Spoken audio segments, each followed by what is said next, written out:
أشهد أن لا إله إلا الله.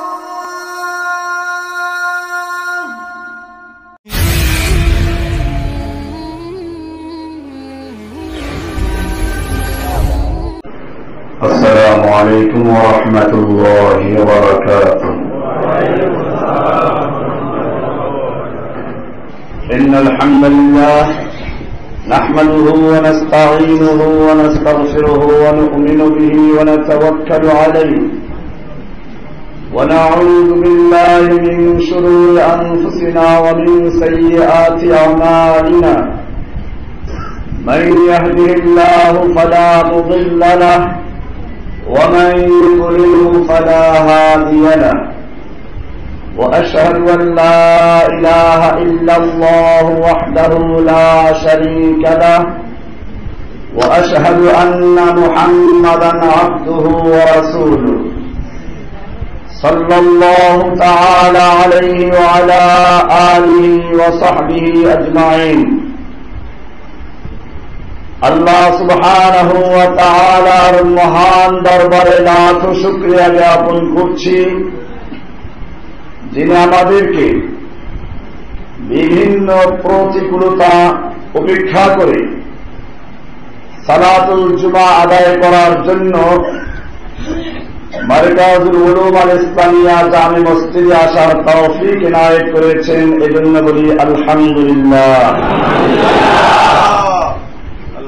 আমরা গত জুমাতে সিরাতে মুস্তাকিম সম্পর্কে আলোচনা করেছিলাম। আল্লাহ সুবহানাহু ওয়া তাআলাকে পাওয়ার জন্য কোরআনের ভিতরে এবং রাসূলুল্লাহ সাল্লাল্লাহু আলাইহি ওয়াসাল্লাম নিজ হাদিসে একটা রাস্তা সম্পর্কে বলেছেন। মুমিনদের রাস্তা শুধু একটাই। বিস্তারিত আলোচনা আমরা গত জুমায় করেছিলাম। এর উপরে প্রশ্ন হয় যে সিরাতে মুস্তাকিমের অনুসারী এই যুগে আছে কিনা। আজকে আমরা সেই বিষয়ে আলোচনা করব ইনশাআল্লাহ সুবহানাহু ওয়া তাআলা। মুআবিয়া রাদিয়াল্লাহু তাআলা আনহু থেকে বর্ণিত, তিনি বলেন যে রাসূল আকরাম সাল্লাল্লাহু আলাইহি ওয়াসাল্লাম ইরশাদ করেছেন, লা তাযালু তাইফাতুন মিন উম্মতি মানসুরিন লা ইয়াদুররুহুম মান খাযালাহুম হাত্তা তাকুমাস সাআহ। আমার উম্মতের মধ্যে একটি দল কিয়ামত পর্যন্ত আল্লাহর পক্ষ থেকে সাহায্য প্রাপ্ত হয়ে থাকবে, তাদের বিরোধীরা তাদের কোনো ক্ষতি করতে পারবে না। লা ইয়াদুররুহুম মান খাযালাহুম, খাযালাহুম আই আদামান নুসরা, তাদের সাহায্য করা যদি কেউ ছেড়েও দেয় তারা তাদের কোনো ক্ষতি করতে পারবে না। কিয়ামত পর্যন্ত এরকম একটা দল আল্লাহর পক্ষে থাকবে, আল্লাহর সাহায্য প্রাপ্ত হয়ে। হাদিসটা ইবনে মাজাহ 6 নম্বর হাদিস। এমনি ভাবে আরো একটা হাদিসে রাসূল আকরাম সাল্লাল্লাহু আলাইহি ওয়াসাল্লাম ইরশাদ করেছেন, ওয়ালা ইয়াযালু নাসুম মিন উম্মতি মানসুরিন, আমার উম্মতের কিছু লোক সব সময়ের জন্য আল্লাহর পক্ষ থেকে সাহায্য প্রাপ্ত হয়ে থাকবে। লা ইবালুনা মান খাযালাহুম, যারা তাদের সাহায্য ছেড়ে দিবে অথবা যারা তাদের বিরোধিতা করবে এরা এদের কোনো ক্ষতি করতে পারবে না। হাত্তা তাকুমাস সাআহ, কিয়ামত পর্যন্ত এরকম একটা দল থাকবে। এরপরে আর এক হাদিসে আমির মুআবিয়া রাদিয়াল্লাহু তাআলা আনহু জনতার উদ্দেশ্যে খুতবারত অবস্থায় বলছিলেন, ক্বালা মুআবিয়াতু খতীবান ফাকালা আইনা উলামাউকুম আইনা উলামাউকুম, কোথায় তোমাদের উলামায়ে কেরাম, কোথায় তোমাদের আলেমগণ, যারা আল্লাহর রাসূলের হাদিস জানে, যারা জ্ঞানী। কারণ জ্ঞানী ছাড়া অজ্ঞ লোকেরা বুঝবে না এর মর্ম কি। এজন্য তিনি বললেন, আইনা উলামাউকুম আইনা উলামাউকুম, তোমাদের আলেমগণ কোথায়, তোমাদের আলেমগণ কোথায়।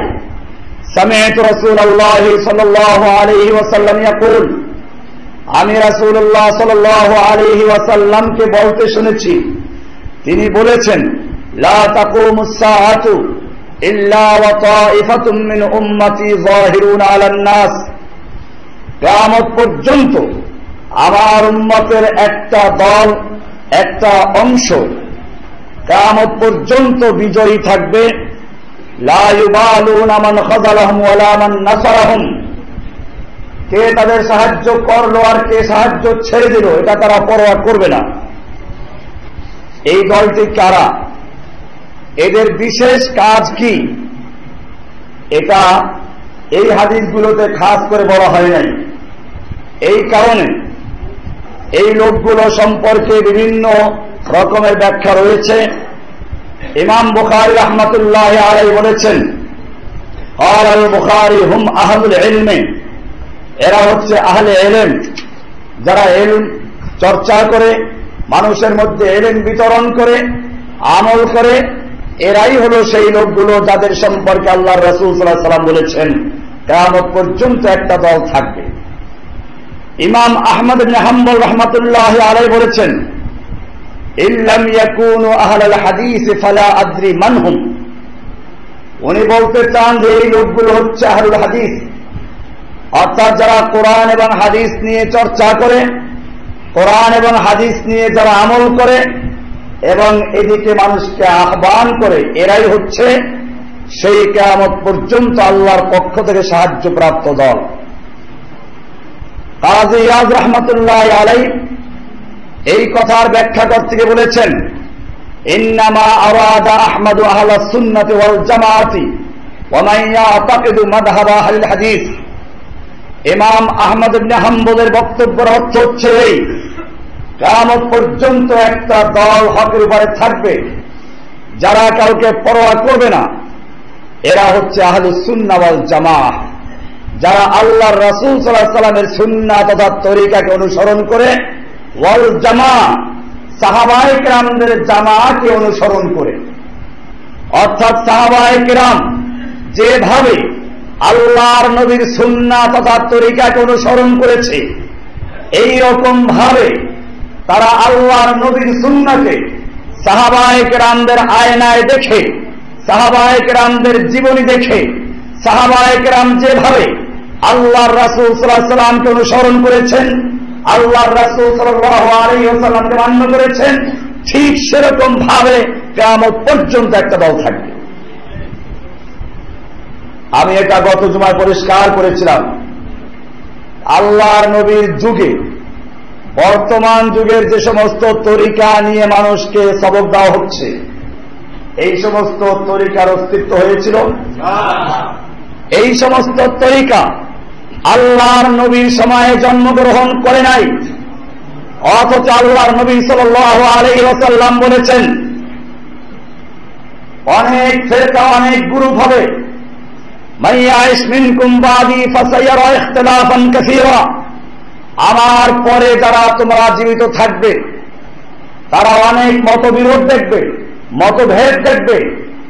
তখন তোমরা কি করবে? আল্লাহর রাসূল সাল্লাল্লাহু আলাইহি ওয়াসাল্লাম বলেছেন, ফাআলাইকুম বিসুন্নতি ওয়া সুন্নাতিল খুলাফায়ে রাশিদিন আল মাহদিয়িন, তখন তোমাদের দায়িত্ব হচ্ছে আমার সুন্নাহ, আমার তরিকাকে শক্তভাবে ধারণ করা, আমার খোলাফায়ে রাশিদার তরিকাকে শক্তভাবে ধারণ করা।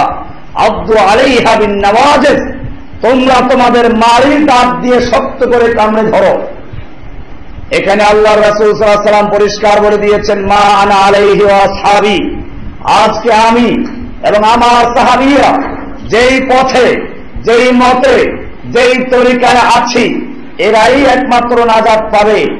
আল্লাহর নবী যখন এই কথা বলেছিলেন, তখন কি এই চিশতিয়া, সাবেরিয়া, কাদেরিয়া, নকশবন্দিয়া এই সমস্ত তরিকার অস্তিত্ব হয়েছিল? তাহলে বোঝা গেল এগুলো পরে তৈরি হয়েছে। পরে যে সমস্ত তরিকাগুলো তৈরি হয়েছে সেগুলো আল্লাহর রাসূল সাল্লাল্লাহু আলাইহি ওয়াসাল্লাম ধারণ করতে বলেছেন না বর্জন করতে বলেছেন? তাহলে পরিষ্কার হয়ে গেল, আল্লাহর নবী যেদিন ভাষণ দিলেন, মা আনা আলাইহি ওয়া আসহাবি, আজকে আমি এবং আমার সাহাবীরা যেই পথে, যেই মতে আছি, এই পথে আর মতে যারা থাকবে তারাই শুধুমাত্র নাজাত পাবে। ওই সময় আল্লাহর নবী যখন এই কথা বলেছেন, ওই সময় যেই সমস্ত তরিকা, যেই সমস্ত দল, যেই সমস্ত মতবাদ তৈরি হয় নাই, পরে তৈরি হয়েছে, সেগুলো অনুসরণ করা যাবে না, সেগুলো বর্জন করতে হবে।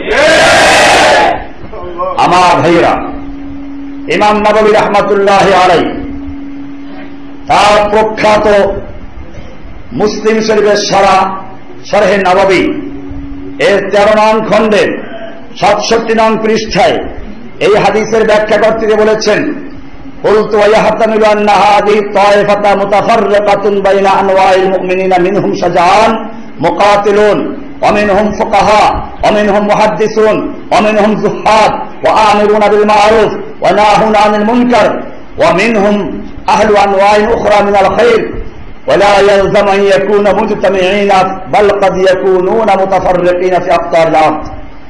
ইমাম নববী রাহমাতুল্লাহ আলাইহি বলেন, এই যে কিয়ামত পর্যন্ত একটা দল থাকবে, এই দলটা মুসলিমদের বিভিন্ন কাজে নিয়োজিত বিভিন্ন লোকদের মধ্যে ছড়িয়ে আছে।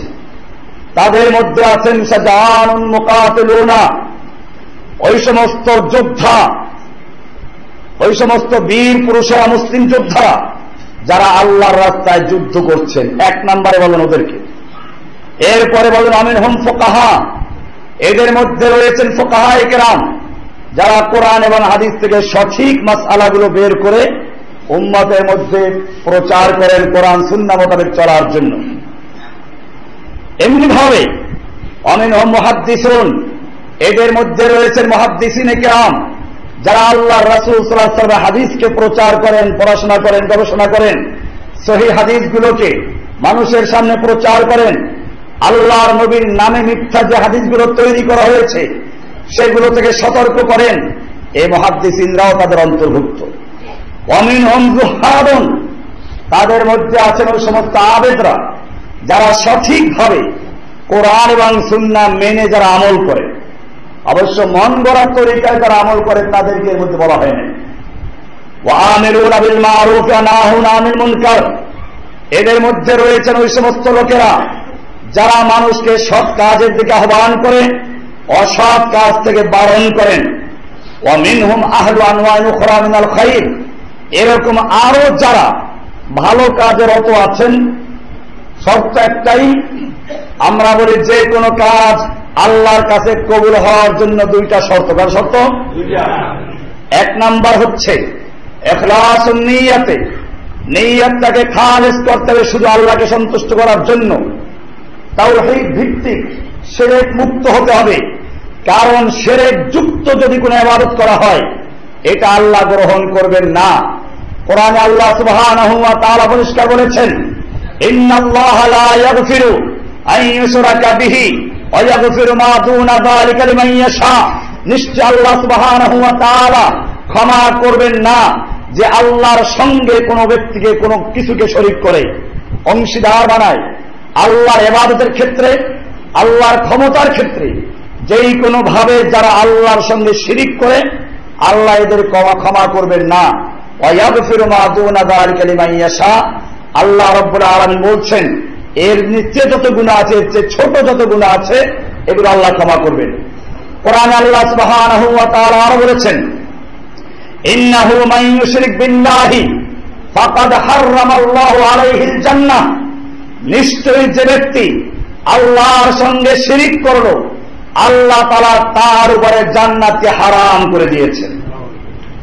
এমনি ভাবে আল্লাহ সুবহানাহু ওয়া তাআলা 18 জন নবীর নাম কোরআনে উল্লেখ করে এরপরে বলছেন, ওয়ালাউ আশরাকু লাহাবিতা আনহুম মা কানু ইয়ামালুন, এই নবীরাও যদি আল্লাহর সঙ্গে শিরিক করতেন তাহলে তাদের জীবনের যত নেক আমল আছে, সালাত, সিয়াম, হজ, যাকাত, আমর বিল মারুফ, নাহি আনিল মুনকার, জিহাদ ফি সাবিলিল্লাহ, যত নেক আমল করেছে সবগুলো বরবাদ হয়ে যেত, ধ্বংস হয়ে যেত। এরপরে আল্লাহ রাব্বুল আলামিন আমাদের নবীকে উদ্দেশ্য করে বলছেন, লাইন আশরাকতা লাইহাবাতান্না আমালুকা ওয়া লা তাকুনান্না মিনাল খাসিরিন, হে নবী আপনিও যদি আল্লাহর সঙ্গে শিরিক করতেন তাহলে জেনে রাখুন আপনার জীবনের সমস্ত ত্যাগ, সমস্ত আমল ধ্বংস হয়ে যেত, বিনষ্ট হয়ে যেত, আপনি একজন ক্ষতিগ্রস্ত লোকদের অন্তর্ভুক্ত হয়ে যেতেন। আমাদের নবীকে বলা হচ্ছে।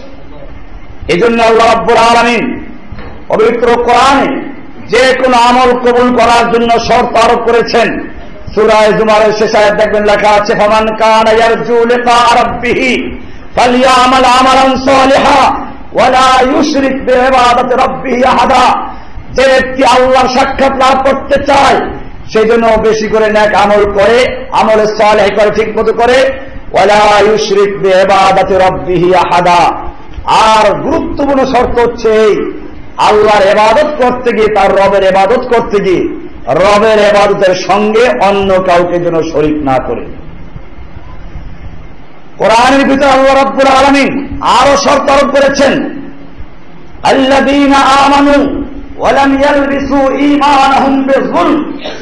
যারা ঈমান এনেছে এবং তাদের ঈমানকে কোন প্রকার শিরকের সঙ্গে মিশ্রণ ঘটায় নাই, আল্লাহ বলছেন তাদের জন্য রয়েছে লাহুমুল আমনু, তাদের জন্য রয়েছে নিরাপত্তা, তাদের কোনো ভয় নেই। এই সব আয়াতগুলোতে পরিষ্কার হয়ে গেল যেই কোনো ইবাদত কবুল হওয়ার জন্য প্রথম শর্ত হচ্ছে শিরক মুক্ত হওয়া। কি হওয়া? মুআয ইবনে জাবাল থেকে বর্ণিত, উনি আল্লাহর রাসূল সাল্লাল্লাহু আলাইহি ওয়াসাল্লামের পিছনে বসা আছেন উটের বা ঘোড়ার উপরে। আল্লাহর রাসূল সাল্লাল্লাহু আলাইহি ওয়াসাল্লাম বলেন, হে মুআয। তিনি বললেন, লাব্বাইক ওয়া সাদাইকা ইয়া রাসূলুল্লাহ, আমি হাজির, বলুন কি বলতে চান। তিনবার আল্লাহর রাসূল সাল্লাল্লাহু আলাইহি ওয়াসাল্লাম তাকে ডাক দিলেন। এরপরে বললেন, তুমি কি জানো আল্লাহর উপরে বান্দার কি হক আর বান্দার উপরে আল্লাহর কি হক? হকের কথা বলা হয়েছে। এ জাতীয় প্রশ্ন করলে সাহাবায়ে কেরাম আমাদের মতো একটা আন্দাজে উত্তর দেওয়া শুরু করতেন না। তারা সুন্দর করে বলতেন, আল্লাহু ওয়া রাসূলুহু আ'লাম। এই বিষয়টা আল্লাহ এবং আল্লাহর রাসূলই সবচেয়ে ভালো জানেন। আপনি আল্লাহ রাসূল উত্তর দিবেন?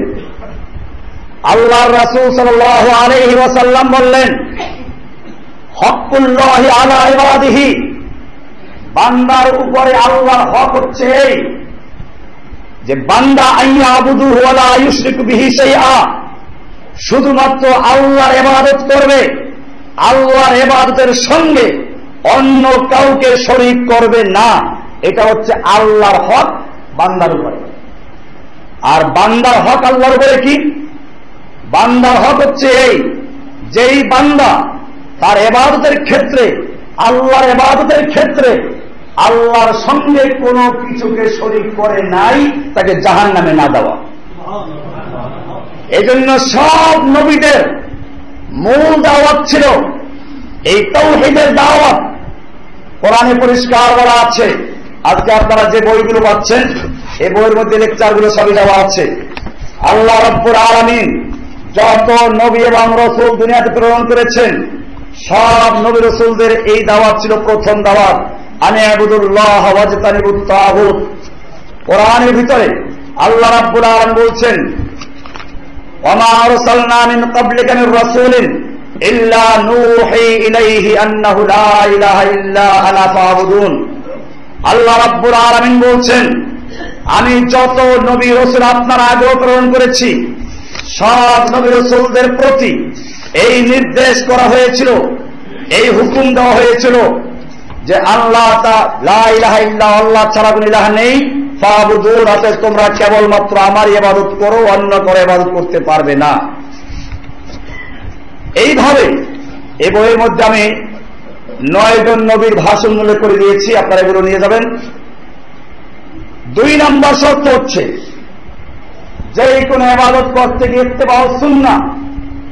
কোরআনে আল্লাহর রাসূল সাল্লাল্লাহু আলাইহি ওয়াসাল্লাম বলেছেন, আল্লাহ তাআলা বলেছেন, কুল ইন কুনতুম তুহিব্বুনাল্লাহ ফাত্তাবিউনি ইউহিব্বুকুমুল্লাহ। হে নবী, আপনি লোকদেরকে জানিয়ে দিন, ইন কুনতুম তুহিব্বুনাল্লাহ, তোমরা যদি আল্লাহকে ভালোবাসতে চাও, ফাত্তাবিউনি, তাহলে তোমরা আমার ইত্তেবা' করো। ইত্তেবা' কি জিনিস? আরবিতে তাবউন তাবিআতুন বলা হয় গরুর বাছুরকে। গরুর বাছুর তার মা যেদিকে যায় সেদিকে যায়, নিজের কোনো যুক্তি, নিজের কোনো জ্ঞানকে সে খাটায় না। ঠিক এরকম ভাবে যখন কোনো বিষয় কোরআন এবং হাদিস দ্বারা সহিহ প্রমাণিত হবে, তখন সে বিষয়ে কোন যুক্তি, কোন তর্ক, বাপ দাদা কি করলো, কোন বড় পীর কি বলল, কোন বড় বুজুর্গ কি বলল, এসব দিকে না তাকিয়ে কোরআন এবং সুন্নাহর অনুসরণ করার নাম হচ্ছে ইত্তেবা। আল্লাহ রাব্বুল আলামিন বলছেন, যদি তোমরা ভালোবাসতে চাও আল্লাহকে, ইন কুনতুম তুহিব্বুনাল্লাহ ফাত্তাবিউনি, তাহলে তোমরা আমার ইত্তেবা করো, আমার আনুগত্য করো। ইউহিব্বুকুমুল্লাহ, তাহলেই তোমাদেরকে আল্লাহ ভালোবাসবেন। রাসূলুল্লাহ সাল্লাল্লাহু আলাইহি ওয়াসাল্লাম সেজন্য বলেছেন, লা ইউমিনু আহাদুকুম হাত্তা ইয়াকুনা হাওয়াহু তাবান লিমা জিতু বিহি, তোমাদের মধ্যে কোন ব্যক্তি পূর্ণ মুমিন হতে পারবে না যতক্ষণ পর্যন্ত তার মন, তার নফস আমি যা কিছু নিয়ে এসেছি এর আনুগত্য না করবে, তাবে না হবে। তার বুঝে আসুক বা না আসুক, তার জ্ঞানে, তার যুক্তিতে মিলুক বা না মিলুক, যখন কোরআন এবং হাদিস থেকে পাওয়া যাবে, সহিহ দলিল পাওয়া যাবে, সঙ্গে সঙ্গে আনুগত্য করতে হবে। এটার নাম হচ্ছে ইত্তেবা। দুইটা শর্ত। কয় শর্ত হলো? এক নম্বর হলো তাওহীদ ওয়া ইখলাসুন নিয়ত, আর দুই নম্বর হচ্ছে ইত্তেবা ওয়াস সুন্নাহ। যুগে যুগে যারা এই দুই শর্ত পূরণ করে আল্লাহর ইবাদত করবে, আল্লাহ তাআলা তাদেরকে কবুল করবেন। আর এরকম একটা দল কিয়ামত পর্যন্ত থাকবে। এখন প্রশ্ন হচ্ছে, এই দলটা থাকবে যারা, এদের মধ্যে বলা হলো, ইমাম নাববী রাহমাতুল্লাহ আলাইহি বিভিন্ন লোকদের কথা বললেন যে সে যে কাজে লিপ্ত থাকুক, তবে একটা শর্ত, এই কোরআন এবং সুন্নাহ অনুযায়ী চলতে হবে, ইখলাসুন নিয়ত থাকতে হবে, ইত্তেবা সুন্নাহ থাকতে হবে। এরপর আমি বলতে চাই, এই যে কিয়ামত পর্যন্ত বিশেষ একটা দল, একটা জামাত, একটা তায়েফা হকের উপরে থাকবে, এদের আরো একটা বিশেষ পরিচয় আল্লাহর রাসূল সাল্লাল্লাহু আলাইহি ওয়াসাল্লাম বলেছেন। হাদিসটা পাওয়া যাবে সহিহ মুসলিমের 5062 নম্বর হাদিস। عن جابر بن سمرة رضي الله تعالى عنه عن النبي صلى الله عليه وسلم أنه قال لن يبرح هذا الدين قائما يقاتل عليه عصابة من المسلمين حتى تقوم الساعة। জাবের ইবনে সামুরা রাদিয়াল্লাহু তাআলা আনহু থেকে বর্ণিত, তিনি বলেন যে রাসূল আকরাম সাল্লাল্লাহু আলাইহি ওয়াসাল্লাম ইরশাদ করেছেন, লা ইয়াবরাহা হাযা দ্বীন কায়মান, এই দিন কিয়ামত পর্যন্ত সব সময় স্থির থাকবে, অটল থাকবে।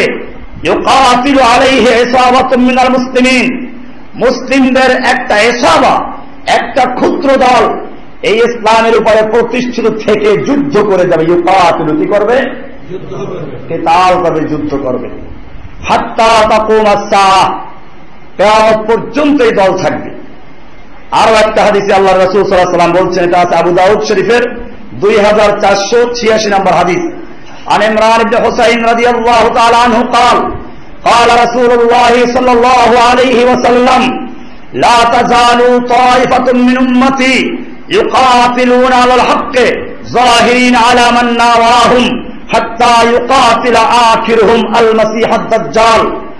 ইমরান ইবনে হুসাইন রাদিয়াল্লাহু তাআলা আনহু থেকে বর্ণিত, তিনি বলেন যে রাসূলুল্লাহ সাল্লাল্লাহু আলাইহি ওয়াসাল্লাম ইরশাদ করেছেন, লা তাজালু তায়েফাতুম মিন উম্মতি, আমার উম্মতের একটা তায়েফা, একটা দল, একটা ক্ষুদ্র জামাত সব সময়ের জন্য হকের উপরে থাকবে। ইউকাতিলুনা আলাল হককে, তারা হকের উপর থেকে কিতাল করবে, যুদ্ধ করবে। এখানে জিহাদ বলেন না, কি বলেছেন? ইউকাতিলুনা। জিহাদ বললে কেউ নফসের জিহাদ, কেউ কলমের জিহাদ, কেউ কথার জিহাদ, এইসব বলে মুসলিম জাতির মধ্যে বিভ্রান্তির সৃষ্টি করবে, ঘুরিয়ে দিবে। সেজন্য আল্লাহর রাসূল সাল্লাল্লাহু আলাইহি ওয়াসাল্লাম বলেছেন, ওই কিয়ামত পর্যন্ত যে দলটি হকের উপর থাকবে তাদের বিশেষ পরিচয় হচ্ছে ইউকাতিলুনা আলাল হককে, তারা হকের উপর থেকে যুদ্ধ করবে, কিতাল করবে, লড়াই চালিয়ে যাবে। যাহিরিন আলা মান নাওয়াহুম, তারা তাদের বিরুদ্ধবাদীদের উপরে তারা বিজয়ী থাকবে। হাত্তা ইউকাতিলা আখিরুহুম, এমনকি তাদেরই সর্বশেষ দল, তাদেরই সর্বশেষ ব্যক্তি হত্যা করবে আল মাসিহ দাজ্জাল, মাসিহ দাজ্জালকে হত্যা করা পর্যন্ত চালু থাকবে। পরিষ্কার হয়ে গেল দাজ্জালকে বর্তমান সহিউসুলের তাবলীগের দাওয়াত দেওয়া হবে না, দাজ্জালের সঙ্গে গণতান্ত্রিক নির্বাচন করা হবে না, দাজ্জালকে পরাজয় করার জন্য, দাজ্জালকে খতম করার জন্য কোন জাতীয় নির্বাচন দেওয়া হবে না, ভোট দেওয়া হবে না, কোন খানকার থেকে দোয়া করে শেষ করা হবে না, বরং দাজ্জালকে হত্যা করার জন্য শুধুমাত্র একমাত্র কাজ হবে যুদ্ধ করা, লড়াই করা, জিহাদ করা এবং তার মাধ্যমে। সুতরাং বোঝা গেল কিয়ামত পর্যন্ত যে দলটি হকের উপর থাকবে সেই দল তালাশ করার জন্য আমি মন গড়া তৈরি করা কোন সহিউসুলের দিকে যাব না, মন গড়া তৈরি করা কোন চিশতিয়া কাদের নকশবন্দিয়া মোজাদ্দিয়া তরিকার দিব না, কোন খানকার দিকে যাব না, যাব আল্লাহর নবীর হাদিসের দিকে। নবী বলেছেন সেই দল যুদ্ধ করবে, সুতরাং সেই দল তালাশ করবো। আজকে যারা আফগানিস্তানে যুদ্ধ করছে, কাশ্মীরে যুদ্ধ করছে, ফিলিস্তিনে যুদ্ধ করছে, সোমালিয়া যুদ্ধ করছে, আরাকানে যুদ্ধ করছে, ওজবেকিস্তানে যুদ্ধ করছে, দুনিয়ার প্রান্তে প্রান্তে যেখানে কুফফার হামলা করেছে সেখানে মুসলিমরা ওদের মতো করে দাঁড়িয়ে গেছে, যুদ্ধ করছে। আমরা তাদেরকে মনে করি কিয়ামত পর্যন্ত যে হক দল তারাই প্রতিষ্ঠা আছে।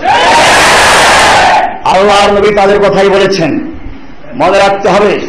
আল্লাহ রাসূল সাল্লাল্লাহু আলাইহি ওয়াসাল্লাম আরো এক হাদিসে বলেছেন,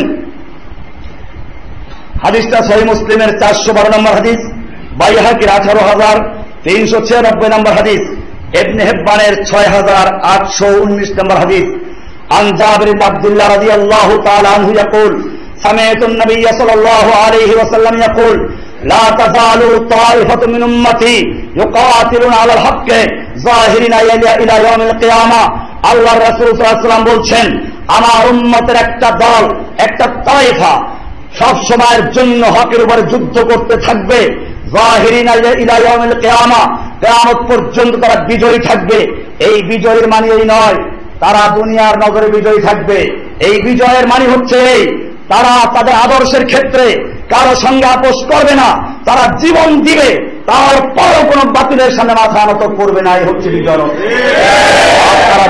আপনারা জানেন আমেরিকা, যদিও আজকে আপনারা ইন্টারনেট থেকে দেখেছেন একজন মুসলিম বোন আমাদের আফিয়া সিদ্দিকা, ডক্টর আফিয়া, যিনি হাফেজে কোরআন, আমেরিকার ইতিহাসে সবচেয়ে বড় ডিগ্রিধারী এবং বেশি ডিগ্রিধারী যেই মহিলা, তাকে আমেরিকা গ্রেফতার করে তার 2 ছেলেকে তার সামনে জবাই করেছে শুধুমাত্র তাকে ইসলাম থেকে ফিরিয়ে নেওয়ার জন্য। এরপরে পর্যন্তই নয়, আবু গারিব কারাগারে বন্দী করে এমন চরম নির্যাতন করেছে, তার চিৎকার শুনে জেলখানার অন্য সমস্ত বন্দীদেরকে ভীতি প্রদর্শন করা হয়েছিল। একজন ব্রিটিশ সাংবাদিক সেই চিৎকার শুনে ব্রিটেনে গিয়ে যখন তালাশ করতে পারে কে এই নারী, কেন তাকে এত নির্যাতন করা হচ্ছে, এরপরে তালাশ করতে করতে জানা গেল এই নারী তো আর কেউ নাই, হচ্ছে সে আমেরিকার গর্ব, আমেরিকার এক সময়কার সবচেয়ে বড় শিক্ষিতা মহিলা, পাকিস্তানি বংশোদ্ভূত ডক্টর আফিয়া সিদ্দিকা, তাকে নির্যাতন করা হচ্ছে। এরপরে তিনি যখন আইনি লড়াই শুরু করলেন, আমেরিকা তাকে আদালতে যখন হাজির করছিল, আদালতে যখন তাকে উপস্থিত করা হলো তখন তিনি ছিলেন নিস্তেজ, তার দেহ নিথর হয়ে গেছে, চক্ষু বন্ধ হয়ে গেছে। কেন তারপরেও তার বিচার করা হচ্ছে? আমেরিকা জানে আমরা যদিও নির্যাতন করে করে তার দেহকে নিস্তেজ করেছি, কিন্তু তার ঈমান, তার বিশ্বাস, তার আমলকে আমরা নষ্ট করতে পারি নাই। এটার নাম হচ্ছে বিজয়, এর নাম হচ্ছে কিয়ামত পর্যন্ত বিজয় থাকার মানে এই নয় তাদের অস্ত্র বেশি থাকবে। বিজয়ের মানে হচ্ছে তারা নিজের আদর্শের ক্ষেত্রে, ঈমানের ক্ষেত্রে প্রয়োজনে জীবন দেবে, তারপরেও তারা কোন বাতিলের সামনে মাথা নত করতে পারবে। এ হচ্ছে তাদের পরিচয়। আপনারা জানেন আজকে আল্লাহর নবীর সে আদর্শকে বাদ দিয়ে কেউ গণতন্ত্র, কেউ সমাজতন্ত্র, কেউ রাজতন্ত্র, বিভিন্ন তন্ত্র মন্ত্রের জড়িয়ে ইসলাম থেকে সরে গেছে, নবীর সুন্নাহ থেকে সরে গেছে। আর তাদের বিরুদ্ধে কথা বললেই তখন আজকে এই দেশে আপনারা জানেন কাদিয়ানীদের জনসভায় বাধা নেই, ইহুদি জনসভায় বাধা নেই, খ্রিস্টানদের জনসভায় বাধা নেই, সম্মেলনে বাধা নেই, কোন ভণ্ডদের প্রতারকদের সম্মেলনে বাধা নেই। আমাদের এই সম্মেলনের বিরুদ্ধে 100-র উপরে দরখাস্ত গেছে থানায়। যাই হোক, বিষয়টা আপনারা তো টের পেয়েছেন ইতিমধ্যে। আমি সেজন্য পরিষ্কার আপনাদেরকে বলতে চাই, মনে রাখবেন কিয়ামত পর্যন্ত একটা দল থাকবে। সেই দলের পরিচয় কি? আজকে আমাদের দেশে ইসলাম কায়েমের জন্য তিনটা প্রসিদ্ধ ধারা আছে। একটা ধারা আছে গণতন্ত্র। ইসলাম কায়েমের জন্য অনেক রাজনৈতিক দল, এমনকি ব্যবসায়ী পীরেরা পর্যন্ত তারা রাজনীতির ময়দানে গণতান্ত্রিক পদ্ধতিতে নির্বাচন করা শুরু করেছে। কোরআন পরিষ্কার বলে দিয়েছে, ওয়াইন তুতি আকসারা মান ফিল আরদি ইউদিল্লুকা আন সাবিলিহি। হে নবী, হে নবী, আপনি যদি এই পৃথিবীতে যারা বসবাস করছে এদের সংখ্যাগরিষ্ঠ লোকদের মতের অনুসরণ করেন, ইউদিল্লুকা আন সাবিলিল্লাহি, আল্লাহর রাস্তা থেকে তারা আপনাকে গোমরাহ করে ফেলবে, পথভ্রষ্ট করে ফেলবে। পরিষ্কার আয়াত। আল্লাহ সুবহানাহু ওয়া তাআলা বলছেন, ইউদিল্লুকা আন সাবিলিল্লাহি, তারা আল্লাহর রাস্তা থেকে আপনাকে দালাল, গোমরাহ করে ফেলবে। ইন ইয়াত্তাবিউনা ইল্লা যান্না ওয়া ইন হুম ইল্লা ইয়াখরুসুন, তারা কেবল ধারণার অনুসরণ করে আর তারা কেবল অনুমান করে কথা বলে। আল্লাহ তারা পরিষ্কার করে দিলেন, পৃথিবীর সংখ্যাগরিষ্ঠ লোক, সংখ্যাগরিষ্ঠ মতের অনুসরণ করবেন না, তাহলে আপনাকে কি করবে? গণতন্ত্রের মাধ্যমে সংখ্যাগরিষ্ঠ লোকের মতের অনুসরণ করা হয়। সুতরাং এই গণতন্ত্রের মাধ্যমে যাকে বেশি ভোট দেওয়া হলো সেই পক্ষ জিতে গেল। এই পথে যারা চলবে, যারা মানবে, এই তরিকা অনুসরণ করবে, তারা কি আল্লাহর কালাম অনুযায়ী হকের পক্ষে চলবে না গুমরাহির পক্ষে চলবে? আল্লাহ তাআলা বলেন, ইউদিল্লুকা আন সাবিলিল্লাহ, সংখ্যাগরিষ্ঠ লোকদের রায়ের অনুসরণ আপনাকে আল্লাহর রাস্তা থেকে গোমরাহ করে ফেলবে, সরিয়ে ফেলবে, বিভ্রান্ত করে ফেলবে। আল্লাহ তাআলা যেটাকে গুমরাহির পথ বললেন, সেই রাস্তায় আল্লাহর দ্বীন কায়েম করার চেষ্টা করা হলে এটাকে আল্লাহর দ্বীন কায়েম হবে না, শয়তানের দ্বীন কায়েম হবে। এটা আল্লাহর দ্বীন কায়েম হবে না, আব্রাহাম লিঙ্কনের দ্বীন কায়েম হবে। ইহুদি খ্রিস্টানদের দ্বীন কায়েম হতে পারে, আল্লাহর দ্বীন কায়েম হতে পারে না। পরিষ্কার হয়ে গেল।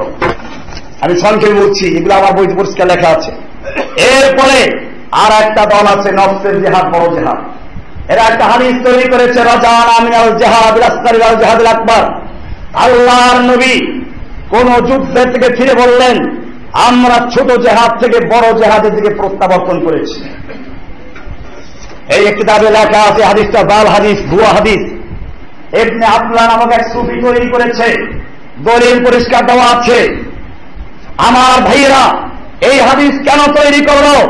মুসলিম যুবকদের অন্তর থেকে ইহুদি খ্রিস্টান লক্ষ্য করেছে, আমরা বোমা হামলা করে কিছু লোক হত্যা করি, কিন্তু এর দ্বারা ইসলামের স্থায়ী কোনো ক্ষতি করা যায় না, বরং ওই শহীদদের রক্ত ধরে আরো লোক ইসলামের পক্ষে চলে আসে, যার জ্বলন্ত প্রমাণ তারা আফগানিস্তানে হামলা করেছিল মুসলিমদেরকে ধ্বংস করে দেওয়ার জন্য, কিন্তু আমেরিকা হারে হারে টের পেয়েছে বোমা হামলা করে তালেবানকে ধ্বংস করা যায় নাই, বরং এখন প্রত্যেক ঘরে ঘরে তালেবান তৈরি হয়ে গেছে। তালেবান তখন ছিল দুর্বল, এখন সারা দুনিয়াতে ওদের সাথে যুদ্ধ করছে। ওরা তখন ছিল শক্তিশালী, এখন আমেরিকা তার 1 লক্ষ সৈন্য ছাঁটাই করার ঘোষণা করেছে। ইরাকের বুকে হামলা করার পূর্বে ইরাকের জমিনে কোনো মুজাহিদের পাত্তাও ছিল না, আল কায়দার খবরও ছিল না। কিন্তু যখন ইরাকে মিথ্যা অজুহাত দিয়ে, ইরাকের কাছে বিপুল বিধ্বংসী অস্ত্র রয়েছে, এই অজুহাত দিয়ে যখন আমেরিকা হামলা করল, এরপরে এখন ইরাকের ঘরে ঘরে মুসলিম মুজাহিদ তৈরি হয়ে গেছে। এই জন্য দুশ্মনরা লক্ষ্য করেছে, এইরকম বোমা হামলা করে মুসলিম জাতিকে ধ্বংস করা যাবে না। মুসলিম জাতিকে ধ্বংস করার জন্য প্রয়োজন ওদের মধ্য থেকে একদল আলেম তৈরি করা, যে আলেমরা মুসলিম যুবকদের মধ্যে জিহাদ সম্পর্কে বিভ্রান্তি ছড়িয়ে দিবে, জিহাদ থেকে দূরে সরিয়ে দিবে। সেই জন্য তারা গোলাম আহমদ কাদিনীকে তৈরি করেছিল, যে ব্যক্তি প্রথম ভারতবর্ষে ফতোয়া দিয়েছিল ইসলামকে, ইসলাম में हराम है कत्ल किताल, जिहाद के नाम छोड़ दो आए भाइयों, इस्लाम में हराम है कत्ल किताल। এই ইংরেজ সৃষ্টি করা আলেম দালাল সেই ব্যক্তি প্রথম বলেছিল এখন আর জিহাদের প্রয়োজন নেই, জিহাদ কত্ল কিতাল মারামারি ইসলামে হারাম, তোমরা ইংরেজদেরকে দেশের ছায়া আল্লাহর রহমত স্বরূপ মেনে নাও। এরপরে এই ইংরেজদের দালালি করার জন্য আরো অনেক লোক তৈরি হয়েছে। তাদেরই একজনের আবি আবলা সে তৈরি করে বলে হাদিস তৈরি করলো, কারণ জানে এদেশের মানুষ হাদিসের কথা শুনলে নত হয়ে যাবে। সেই জন্য একটা দরকার ছিল জাল হাদিস তৈরি করার। সেই জাল হাদিসের বর্তমান সুফিদের মাঝে বহুল প্রচারিত হাদিস। আল্লাহর নবী নাকি বলেছেন, আমরা ছোট জেহাদ থেকে বড় জেহাদের দিকে প্রত্যাবর্তন করেছি। এটা জাল হাদিস, ভুয়া হাদিস, সুফিদের তৈরি করা হাদিস। যেই জেহাদ করতে গিয়ে আল্লাহর নবী 27টা যুদ্ধে কমান্ডার ইন চিফের দায়িত্ব পালন করেছেন, যেই যুদ্ধ করতে গিয়ে আল্লাহর নবী উহুদের ময়দানে জান্নাত শহীদ করেছেন, হুনাইনের ময়দানে লোহা ভেঙে মাথায় ঢুকেছে, যেই যুদ্ধ করতে গিয়ে বদরের 14 জন, উহুদের 70 জন সাহাবী শহীদ হয়েছেন, যেই যুদ্ধ করতে গিয়ে সাহাবায়ে কেরাম বাড়িঘর ত্যাগ করেছেন, যেই যুদ্ধ করতে গিয়ে সাহাবাকে হিজরত করেছেন, সেই যুদ্ধকে, সেই জাহাজকে ছোট জাহাজ আর ঘরে বসে খানকায় বসে পাতলা ফিরি দাবাগে দিয়ে আর তসবিহ দিবে, এই যে বড় জাহাজ ইসলামের সবচেয়ে ক্ষতি করা, এর চেয়ে আর কিছু আছে? আমার ভাইয়েরা মনে রাখতে হবে। এই জন্যই আজকে আমরা যখন এই খেলাফত বায়াত নিয়ে কথা বলছি, আজকে আপনার একটা বই যেমন এখানে লেখা আছে আল বায়াত, যেই বায়াত সম্পর্কে আমি বহু লেকচার দিয়েছি, আজকে কিতাব আকারে চলে আসছে, এইখানে বিস্তারিত আসছে। এই বায়াত চিন্তাই হয়ে গেছে। আপনারা জানেন আল্লাহর নবী যখন উমরা করার জন্য মদিনা থেকে মক্কার কাছাকাছি আসলেন হুদাইবিয়া পর্যন্ত, আল্লাহর নবী সাল্লাল্লাহু আলাইহি ওয়াসাল্লাম বাধাগ্রস্ত হলেন। ওসমানকে পাঠাইলেন, মক্কায় যাও, লোকদেরকে বুঝাও আমরা উমরা করার জন্য এসেছি, আমরা যুদ্ধ করার জন্য আসি নাই। মক্কার লোকেরা চিন্তা করল একটা সুবর্ণ সুযোগ, মুহাম্মদ সাল্লাল্লাহু আলাইহি ওয়াসাল্লাম তার গুরুত্বপূর্ণ সঙ্গীদেরকে নিয়ে আমাদের একেবারে বাড়ির কাছে, এই সময়ে যদি এদেরকে ধ্বংস করে দেওয়া যায় আমাদের জন্য আর কোনো হুমকি থাকবে না, কোনো চ্যালেঞ্জ থাকবে না। এই পরিকল্পনা করে কোরবানির ঈদের সময় যেরকম মানুষ ছুরি ধার দেয়, মক্কার ঘরে ঘরে তরবারি ধার দেওয়া শুরু হয়ে গেল। তবে মুসলিমদের ক্ষমতা একটু পরীক্ষা করা দরকার। সেই জন্য তারা আল্লাহর নবীর শিবিরে একটা মিথ্যা খবর প্রচার করে দিল, ছড়িয়ে দিল যে ওসমানকে হত্যা করা হয়েছে, দেখি এর প্রতিক্রিয়া কি হয়। আপনারা জানেন আল্লাহর নবীর তাবুতে, আল্লাহর নবীর কানে হোদাই দিয়ে যখন এই খবর ছড়িয়ে পড়ল ওসমানকে মক্কায় হত্যা করা হয়েছে, আল্লাহর নবী তখন তাবুত থেকে বেরিয়ে গেলেন, জোরে ডাক দিলেন, ওহে আসহাবুস শাজারা, গাছের নিচে অবস্থানকারী সাহাবীরা চলে আসো। আল্লাহর নবী নিজের হাত বিছিয়ে দিলেন, 1400 হাত আল্লাহর নবীর হাতের উপরে রাখলো পর্যায়ক্রমে। আল্লাহর নবী সাল্লাল্লাহু আলাইহি ওয়াসাল্লাম বললেন, আমার হাতের উপরে হাত রেখে তোমরা বায়াত করো, অঙ্গীকার করো, ওয়াদা করো, আমরা যতক্ষণ পর্যন্ত ওসমান হত্যার বদলা নিতে গিয়ে হয়তো মক্কা বিজয় করে ছাড়বো, নতুবা আমরা সকলেই শহীদ হয়ে যাব, মরলে শহীদ, বাঁচলে গাজী, আল্লাহর রাহে জীবন বাজি, কে কে রাজি আছো? এই জন্য আমার হাতে হাত থেকে বায়াত করো। 1400 সাহাবায়ে কেরাম পর্যায়ক্রমে আল্লাহর নবীর হাতে হাত থেকে বায়াত করলো। সাহাবায়ে কেরাম কবিতা পড়তে শুরু করলেন, ও মুসলমানরা যারা বায়াতের এই হাদিসগুলো পড়ো, দলিল পেশ করো, 3 মন্দির বায়াত প্রমাণ করো, আল্লাহর কসম হাদিসগুলো পড়ো। আল্লাহর নবীর সাহাবীরা পরিষ্কার করে দিয়েছেন, বুখারীর কিতাবুল মাগাজিতে পরিষ্কার লেখা হয়েছে। সাহাবায়ে কেরাম কবিতা পড়তে লাগলেন, নাহনুল্লাযীনা বায়াউ মুহাম্মাদা আলাল জিহাদ মা বাকিনা আবাদা, আমরা সে জাতি যারা আল্লাহর নবীর হাতে হাত দিয়ে বায়াত করেছি, আল্লাহর নবীর হাতে হাত দিয়ে অঙ্গীকার করেছি, যতক্ষণ পর্যন্ত আমাদের দেহের সঙ্গে রূহ থাকবে ততক্ষণ পর্যন্ত আমরা কেউ মদিনায় ফিরে যাব না, আমরা যুদ্ধ করব, লড়াই করব, শহীদ হব, তবুও ফিরে যাব না। বায়াত হয়ে গেল, বায়াত পাওয়া গেল, এই বায়াতের ধাক্কা মক্কায় পৌঁছে গেল। এই বায়াতের ধাক্কা শুধু মক্কায় না, মক্কার লোকদের সুর নরম হয়ে গেল, ভয় পেয়ে গেল এই মুসলিমদের বিরুদ্ধে যুদ্ধ করে বিজয় লাভ করা সম্ভব না, সন্ধির প্রস্তাব চলে আসলো। এই বায়াতের ধাক্কা 7 আসমান ভেদ করে, সিদরাতুল মুনতাহা ভেদ করে আল্লাহর আরশ পর্যন্ত পৌঁছে গিয়েছে। কোরআনে আল্লাহ তাআলা বলছেন, সূরা আল ফাতর 18 নম্বর আল্লাহ বলছেন, লাকাদ রাদিয়াল্লাহু আনিল মুমিনিন ইয ইউবাইউনাকা তাহতা আশ-শাজারা, আল্লাহ তাআলা মুমিনদের প্রতি সন্তুষ্ট হয়ে গেছেন, রাজি হয়ে গেছেন, খুশি হয়ে গেছেন যখন তারা আপনার হাতে হাত দিয়ে বায়াত করছিল গাছের নিচে বসে। শুধু বায়াত না, তোরা তো বলো বয়াত কোরআনে আছে, আমি বলি খালি বয়াত আছে তা না, যেই গাছের নিচে বসে বয়াত হয়েছিল সেই গাছের আলোচনা কোরআনে আছে। এই বয়াত সম্পর্কে আল্লাহ বলেছেন সূরা আল ফাতহ 10 নম্বরে আল্লাহ বলছেন, ইন্নাল্লাযীনা ইউবাইউনাকা ইন্নামা ইউবাইউনাল্লাহ, নিশ্চয়ই যারা ওই দিন আপনার হাতে হাত রেখে বায়াত করেছিল তারা আপনার হাতে হাত রেখে বায়াত করে নাই। ইন্নামা ইউবাইউনাল্লাহ, নিশ্চয়ই তারা সরাসরি আল্লাহর সঙ্গে বায়াত করেছে। আল্লাহর তাদের হাতের উপরে স্বয়ং আল্লাহর নিজের হাত ছিল। পরিষ্কার হয়ে গেল বায়াত কোরআনে আছে, হাদিসে আছে। তবে সেই বায়াত আজকেও যদি সেই বায়াত থাকতো, এই বায়াত নিবে মুসলিমদের একজন ইমাম থাকবে, আমির থাকবে। বুখারী কিতাবুল জিহাদ খুলে দেখুন, আল্লাহর নবী সাল্লাল্লাহু আলাইহি ওয়াসাল্লাম বলেছেন আল ইমামু জুন্নাতুন, মুসলিম জাতির একজন ইমাম থাকবে, সেই ইমাম হল ঢাল। ইকাতালু মিন ওয়ারাইহি, ঢালের আড়ালের থেকে যেরকম যুদ্ধ করা হয় ঠিক তেমনি ভাবে মুসলিম জাতির একজন লিডার থাকবে, একজন ইমাম থাকবে, একজন নেতা থাকবে, একজন খলিফা থাকবে, যার নেতৃত্বে মুসলিম জাতি ঐক্যবদ্ধ হয়ে আল্লাহর দুশমনদের বিরুদ্ধে লড়াই করবে। বিষয়টা এত গুরুত্বপূর্ণ, মুসলিম জাতি কোন ইমামবিহীন থাকতেই পারে না। আপনারা জানেন আল্লাহর নবীর মৃত্যুর পরে 3 দিন পর্যন্ত লাশ দাফন করা হয় নাই। আল্লাহর নবীর লাশ পড়ে আছে, দাফন করা হয় নাই। কি সমস্যা ছিল? কেন আল্লাহর নবীর লাশ দাফন করা হলো না? ইতিহাস পড়ুন, একটাই ব্যাপার ছিল, আল্লাহর নবীর পরে খলিফা নিযুক্ত করা হয়নি।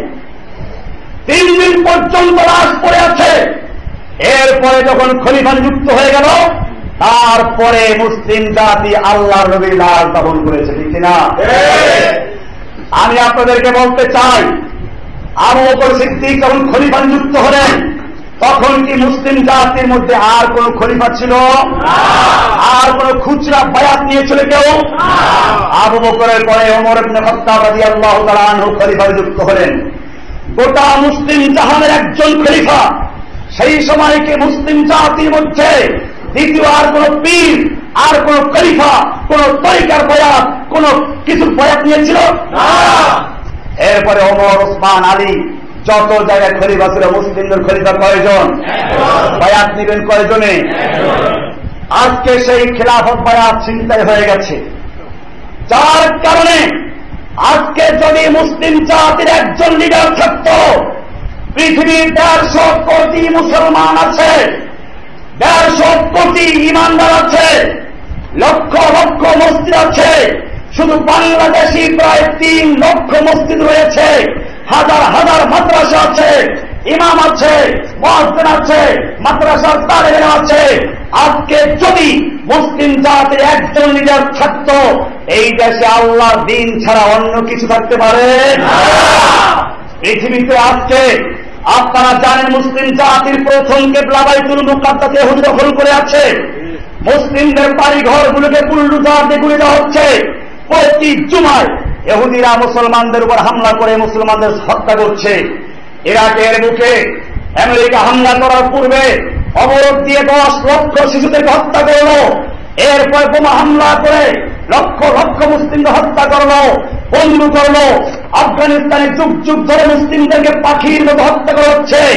বামিয়ানে যখন মূর্তি ভাঙ্গা হলো, তখন এই সারা বিশ্বের মিডিয়ায় তো পার হয়ে গেল, মানবাধিকার লঙ্ঘন হয়েছে। আর সেই আফগানিস্তানে যখন স্কুলে বোমা হামলা করে 300 অবুঝ শিশুকে হত্যা করে কাতার দিয়ে রাখা হলো, তখন আমেরিকা এবং তাদের দোসররা দুনিয়ার সমস্ত মিডিয়াগুলো চুপ হয়ে গেল। এতে মানবাধিকার লঙ্ঘন হয় নাই, কারণ এরা হচ্ছে মুসলিমদের সন্তান। আমার ভাইয়েরা, আপনারা জানেন আবু গরিব কারাগারে মুসলিম মা বোনদেরকে পালাক্রমে ধর্ষণ করা হয়েছে। ওই জেলখানা থেকে আমাদের একজন বোন ফাতেমা, তার নাম, নিজের রক্তকে কালি বানিয়ে কাগজ বানিয়েছে, ওড়নাকে বিশ্বের মুসলিমদের কাছে পত্র লেখলো, তোমরা আমাদেরকে এখান থেকে হয়তো উদ্ধার করো।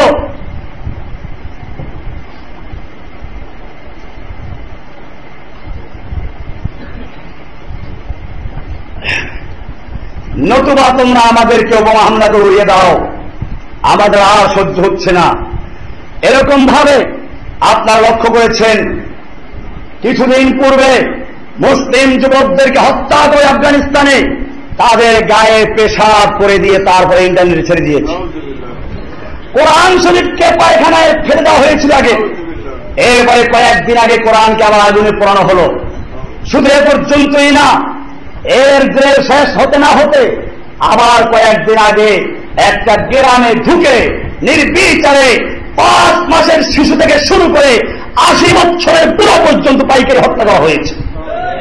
আমার ভাইয়েরা, কাফেররা কেন এত সুযোগ পেল? আপনারা জানেন আজকে মুসলিম জাতির সেই খেলাফত ব্যবস্থা নেই, মুসলিম জাতির কোন লিডার নেই, ওটা খ্রিস্টানরা নিয়ে গেছে। খ্রিস্টানদের একটা পোপ আছে, একটা পোপ মারা গেলে ওরা আর একটা আবার পোপ নির্ধারণ করে দুনিয়ার খ্রিস্টান আলেমরা একাত্ম হয়ে ভ্যাটিকানে ওদের একজন পোপ বানায়, কারণ ওরা এই হাদিসগুলো আমল করছে ওইভাবে। আর মুসলিম জাতিকে বুঝিয়ে দিল খেলাফত বায়াতের হাদিস যখনই পড়ে তখনই পড়াবার সময় যে পড়ায় সেও মুখে তেল দেয় আর মনে করে যে আমিও তো পীর হইলে বায়াত নিতে পারবো। এরপরে বায়াত নিয়ে গেল, এখন চিশতিয়ার বায়াত হয়, কাদেরিয়ার বায়াত হয়, আরো সাবেরিয়া, মুজাদ্দিদিয়া, কত রকমের দুর্গার বায়াত হচ্ছে। আর এইগুলোর বিরুদ্ধে বললি তখন কাজে এরা গোমরা হয়ে গেছে, এরা অমুক্তমুখ হয়ে গেছে। আমার ভাইয়েরা, এজন্য মনে রাখতে হবে আল্লাহর রাসূল সাল্লাল্লাহু আলাইহি ওয়াসাল্লাম বলছেন কিয়ামত পর্যন্ত একটা দল, একটা জামাত থাকবে যারা আল্লাহর রাস্তায় যুদ্ধ করবে। লা তাজালু তায়ফাতুন মিন উম্মতি ইউকাতিলুনা আলাল হক্কে, এই মুসলিম জাতির একজন ইমাম থাকবে, সেই ইমামের নেতৃত্বে তারা যুদ্ধ করবে। আজকে যদি মুসলিম জাতির সেরকম লিডার থাকতো, আপনারা জানেন গোটা বিশ্বে মুসলিমদের সংখ্যা প্রায় 150 কোটি, 1.5 কোটি না, 150 কোটি। আর যে ইহুদিরা মুসলিম জাতির প্রথম কেবলা দখল করে আছে, সেই ইহুদির সংখ্যা কত? মাত্র 70 লাখ। 70 লাখ ইহুদি। মুসলিম জাতি 150 কোটি মুসলিম একাত্র হয়ে পেশাব করলেও আটলান্টিক মহাসাগরকে ফেসে গিয়ে আমেরিকার হোয়াইট হাউসে ধাক্কা মারে। কিন্তু আজকে মুসলিম জাতির সেই খেলাফত বায়াত চিন্তায় হয়ে গেছে। ওদের বই তোরা লিখে দিয়েছে পীর ধরা ফরজ, আমরাও বলি পীর ধরা ফরজ, তবে যেরকম চোর ধরা ফরজ সেরকম পীর ধরা ফরজ। কারণ চোর চুরি করে, একটা ব্যক্তির ক্ষতি করে, আর এই পীরগুলো মুসলিম জাতির সবচেয়ে মূল্যবান সম্পদ, মুসলিম জাতির ঐক্যের প্রতীক, মুসলিম জাতির খেলাফতের বায়াতকে ছিনতাই করে, চুরি করে, রাজনৈতিক পর্যায় থেকে নিয়ে ধর্মীয় গুরুত্বপূর্ণ পর্যায় থেকে নিয়ে মুসলিম জাতি জাতীয় পর্যায় থেকে ছিনতাই করে নিয়ে পীর মুরিদি খানকা দরগায় ঢুকিয়ে দিয়ে মুসলিম জাতির মধ্যে দল উপদল বিভক্তির সৃষ্টি করেছে। সুতরাং সেই খেলাফত বায়াত উদ্ধার করার জন্য আজকে তোমাদের মনে রাখতে হবে, একটা বিল্ডিং এ যেরকম উপরে 5 তলা 10 তলা হয়, নিচে ফাউন্ডেশন থাকে, এগুলো কেউ দেখে না। আমার যুবক ভাইয়েরা, তোমাদেরকেও মনে রাখতে হবে এই খেলাফত বায়াতকে উদ্ধার করতে হলে কিছু ফাউন্ডেশনের প্রয়োজন আছে, যারা কোন রকম স্বার্থ নিয়ে দলের জন্য না, ব্যক্তির জন্য না, শুধুমাত্র আল্লাহর দিকে আহ্বান করবে, আল্লাহর রসুলের সেই খেলাফত বায়াতকে আবার প্রতিষ্ঠা করবে, সেজন্য কাজ করতে হবে। সেজন্যই আল্লাহ রাসূল সাল্লাল্লাহু আলাইহি ওয়াসাল্লাম বলেছেন এরকম লোক থাকবে, তবে এই লোকদের সংখ্যা অনেক বেশি থাকবে, তা বলা হয় নাই। এবারে আমার আলোচনার তৃতীয় অংশ, আল্লাহ রাসূল সাল্লাল্লাহু আলাইহি ওয়াসাল্লাম বলেছেন عن ابي هريره رضي الله تعالى عنه قال قال رسول الله صلى الله عليه وسلم بدا الاسلام غريبا وسيعود كما بدا غريبا فطوبى للغرباء। আল্লাহ রাসূল সাল্লাল্লাহু আলাইহি ওয়াসাল্লাম বলেছেন ইসলাম অপরিচিত আগন্তুকের ন্যায় যাত্রা শুরু করেছে। মক্কায় যখন ইসলাম শুরু হলো, ইসলামকে কেউ চিনত না, ইসলামকে কেউ জানত না, তাওহীদকে মানুষ ভুলে গিয়েছিল, ইব্রাহিমের মিল্লাতকে ভুলে গিয়েছিল। অপরিচিত আগন্তুক মুসাফিরের মতো ইসলাম তার যাত্রা শুরু করেছে। আল্লাহ রাসূল সাল্লাল্লাহু আলাইহি ওয়াসাল্লাম বলেছেন ওয়াসায়াউদু কামা বাদা গরীবান, আবার যেরকম ভাবে অপরিচিত আগন্তুকের ন্যায় যাত্রা করেছিল, ঠিক একইভাবে সেই অপরিচিত আগন্তুকের ন্যায় আবার ইসলাম ফিরে যাবে। আল্লাহ রাসূল সাল্লাল্লাহু আলাইহি ওয়াসাল্লাম বলেছেন, যেই সময় ইসলামের কোন পরিচয় কেউ জানবে না, ইসলামকে মানুষ ভুলে যাবে, ওই সময়ে যারা মুসলিম থাকবে, ওই সময় যারা সঠিকভাবে ইসলামকে ধরে রাখবে, সেই সময়কার সেই গোঁড়াবাদের জন্য রয়েছে বিরাট সুসংবাদ। আমার ভাইয়েরা, এই গোঁড়াবাদ আপনারা যারা আজকে কোন দলের দিকে নয়, কোন ফেরকার দিকে নয়, নিজের পরিচয় দিচ্ছেন মুসলিম বলে, কোরআনে আমার পরিচয় দিয়েছে, আজকে যখনই আপনি পরিচয় দেন আমি একজন মুসলিম, মুসলিম তো বলতাম দলটা কি, কোন দল করেন? বিভিন্ন দলের নাম উল্লেখ করা হয়। আমি এটা পরিষ্কার করে দিয়েছি, আমাদের দল একটা আছে, সেই দল ওই দল যেই দল আল্লাহর নবীরানি আগমন করেছেন, সেই দলের নাম ইসলাম। যেই দল সম্পর্কে কোরআন বলেছে ইন্নাদ-দীনা ইনদাল্লাহিল ইসলাম, নিশ্চয় আল্লাহর কাছে শুধুমাত্র গ্রহণযোগ্য দিন হচ্ছে একটা, তার নাম কি? আর এই ইসলাম যারা মানে তাদের নাম কি? মুসলিম। মিল্লাত আবিকুম ইব্রাহিম হুয়া সাম্মাকুমুল মুসলিমিন, তোমাদের নাম রেখেছেন তিনি কি করে? মুসলিম করে। কোরআনের আরাকাত আল্লাহ আরো সুন্দর করে বলেছেন, ওয়ামান আহসানু কাওলাম মিম্মান দাআ ইলাল্লাহি ওয়া আমিলা সালিহান ওয়া ক্বালা ইন্নানী মিনাল মুসলিমিন। ওই ব্যক্তির চেয়ে আর ভালো কথা কার হতে পারে? মিম্মান দাআ ইলাল্লাহ, যে মানুষকে ডাকে আল্লাহর দিকে। কার দিকে? না কোনো দলের দিকে, না কোনো পীরের দিকে, না কোনো ব্যক্তির দিকে। এটা আমরা পরিষ্কার করে দেই। আপনাদেরকেও বলি, আপনারা দাওয়াত দিবেন যে যেখানে আছেন সেখান থেকে। কার দিকে? জসিমউদ্দিন রহমানের দিকে। খবরদার, জসিমউদ্দিন রহমানের কথা যদি কোরআন এবং হাদিসের সঙ্গে মিলে তাহলে মানা যাবে, আর যদি জসিমউদ্দিন রহমানি কোন কথা কোরআন হাদিসের বাইরে বলে মান্য করা যাবে না, তার মুখে ছুরি মারতে হবে। ঠিক কিনা? পরিষ্কার। আমরা দাওয়াত দেব কার দিকে? ওয়া আমিলা সালিহান, এরপরে নিজেদের নেক আমল করতে হবে, আমিলা সালিহ, আমল সালেহ করবে। এরপরে আল্লাহ তাআলা বলছেন ওয়াকালা ইন্নানী মিনাল মুসলিমিন, এবং সে বলে নিশ্চয় আমি একজন মুসলিম। আমি একজন কি? আর কোন পরিচয় আছে? চিশতি আছে, কাদেরী আছে, নকশবন্দি আছে, কাদেরী আছে, আর কোন কিচ্ছু নেই। কেউ বরিশালের ইসলাম, কেউ আটকশির ইসলাম, কেউ আবার চিটাগাঙ্গের ইসলাম, কেউ ইন্ডিয়ার ইসলাম, কেউ পাকিস্তানের ইসলাম, এই সমস্তের কোন সুযোগ নেই। ইসলামের মধ্যে কোন ফেরকা নেই, কোন দল নেই। ইসলাম আছে কোরআন হাদিসে। মুসলিম ছিল সাহাবায়ে কেরাম, ওই সাহাবায়ে কেরাম যেরকম মুসলিম ছিলেন তাদের মধ্যে কোন তরিকা ছিল না, কোন দল ছিল না। ঠিক ওই রকম আল্লাহ হুকুম করেছেন আমিনু কামা আমানান নাস, সাহাবায়ে কেরাম যেভাবে মানিয়েছে তোমরা সেভাবেই মানানো। এইরকম একটা দল কিয়ামত পর্যন্ত থাকবে, তোমরাই হবে সেই দলের সদস্য ইনশাআল্লাহ। ভাইয়েরা আমার, আল্লাহ রাসূল সাল্লাল্লাহু আলাইহি ওয়াসাল্লাম বলেছেন এইরকম লোকদের সংখ্যা কম থাকবে। কোরআনুল কারীমের সম্পর্কে অনেক আয়াত আছে। সূরা নিসার 46 নম্বর আল্লাহ বলছেন ফালা ইউমিনুনা ইল্লা কালিলা, কম লোকেরাই ঈমান এনেছে। কোরআনে আরাকাতে বলা হয়েছে ওয়ালাউলা ফাদলুল্লাহি আলাইকুম ওয়া রাহমাতুহু লাত্তাবাতুমুশ শাইতান ইল্লা কালিলান, যদি তোমাদের উপরে আল্লাহর অনুগ্রহ না থাকতো তাহলে তোমাদের অধিকাংশ লোকেরাই শয়তানের ইত্তেবা করতে, তবে অল্প কিছু লোক ছাড়া। যুগে যুগে অল্প লোকেরাই হকের পক্ষে ছিল। কোরআন সূরা হুদের 40 নম্বর আয়াত দেখুন, বলা আছে ওয়ামা আমানা মাহু ইল্লা কালিল। নূহ আলাইহিস সালাম সম্পর্কে আল্লাহ বলছেন তার সঙ্গে ঈমান এনেছিল অল্প কয়েকজন লোকই মাত্র। অপরদিকে বেশিরভাগ লোকেরা হকের পক্ষে থাকবে না। আজকে আমরা যখন কোরআন এবং হাদিসের কথা বলি তখন আমাদের বিরুদ্ধে কি দলিল পেশ করে? বাপ দাদার যুগ থেকে করেছি এটা, এই দলে এত লক্ষ লক্ষ লোক আছে, ওদের মাহফিলে এত হাজার হাজার লোক হয়। এমনকি কথা উপহাস করে মজাক করে বলে তোমাদের সব মিলে যে কয়জন লোক আছে ওই কয়জন লোক আমাদের বাথরুমেও আছে। উপহাস করে মজাক করে। আমরা বলি তোমাদের সম্পর্কেও কোরআনে বলা আছে।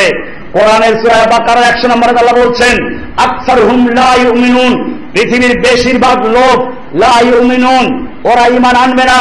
কোরআনের সূরা নামের 36 নম্বরে আল্লাহ বলছেন আকসারহুম লা ইয়ালামুন, বেশিরভাগ লোকেরা অজ্ঞ, তারা বুঝে না।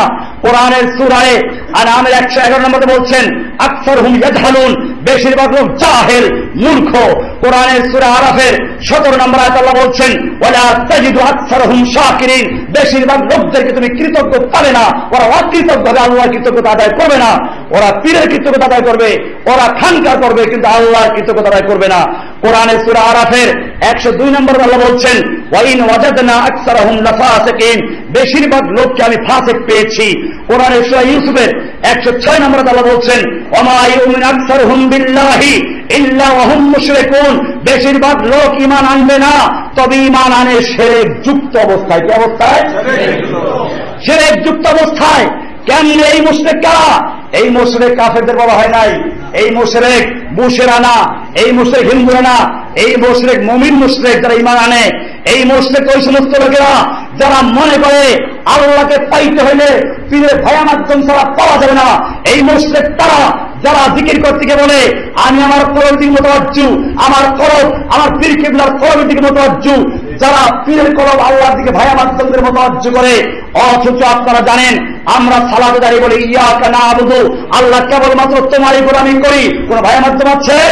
কোরআনে আল্লাহ তাআলা বহু জায়গায় বলেছেন, আপনি হজ করতে গেলে বলেন লাব্বাইক আল্লাহুম্মা লাব্বাইক, আল্লাহ বলেন লাব্বাইক শুনবো না, আগে পরিচয় দে। মানুষ তখন বলে লাব্বাইক লা শারীকা লাকা লাব্বাইক, আল্লাহ তোমার কোন শরীক নাই, অংশীদার নাই। বুঝা গেল আল্লাহকে ডাকার জন্য কোন ভায়া দরকার নাই, কোন মাধ্যম দরকার নাই। যারা আল্লাহকে ডাকতে গিয়ে পীরের মাধ্যম ছাড়া আল্লাহকে পাওয়া যাবে না এরকম কথা বলে, তারা মুশরিক হতে পারে, হিন্দু হতে পারে, বৌদ্ধ হতে পারে, তারা পীর বা আল্লাহওয়ালা হতে পারে না। এরা আমার অনেক আজকে যারা আমাদের বিরুদ্ধে লেগেছে, এদের সবচেয়ে গায়ে আঘাত লেগেছে এইখানে।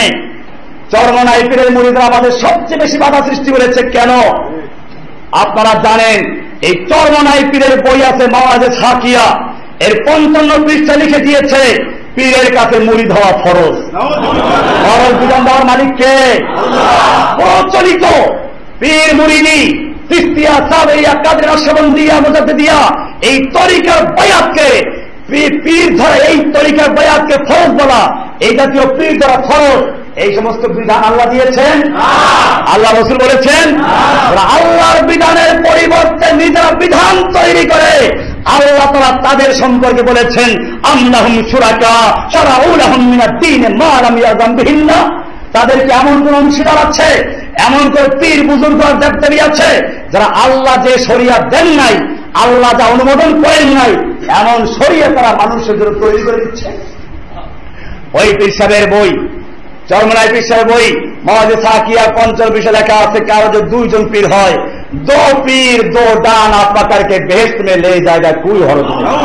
কারো 2 জন পীর থাকলে 2 পীরে 2 ডানা ধরে বেহেশত নিয়ে যাবে, কোনো অসুবিধা নাই। শুধু এ পর্যন্তই না, ওই পীরের আরেকটা বই আছে ভেদে মারিফাত, এর 34 পৃষ্ঠা লিখেছে বান্দা অসংখ্য গুনাহ করার ফলে আল্লাহ পাক তাকে কবুল করতে চান না, আল্লাহ পাক কবুল করতে চান না।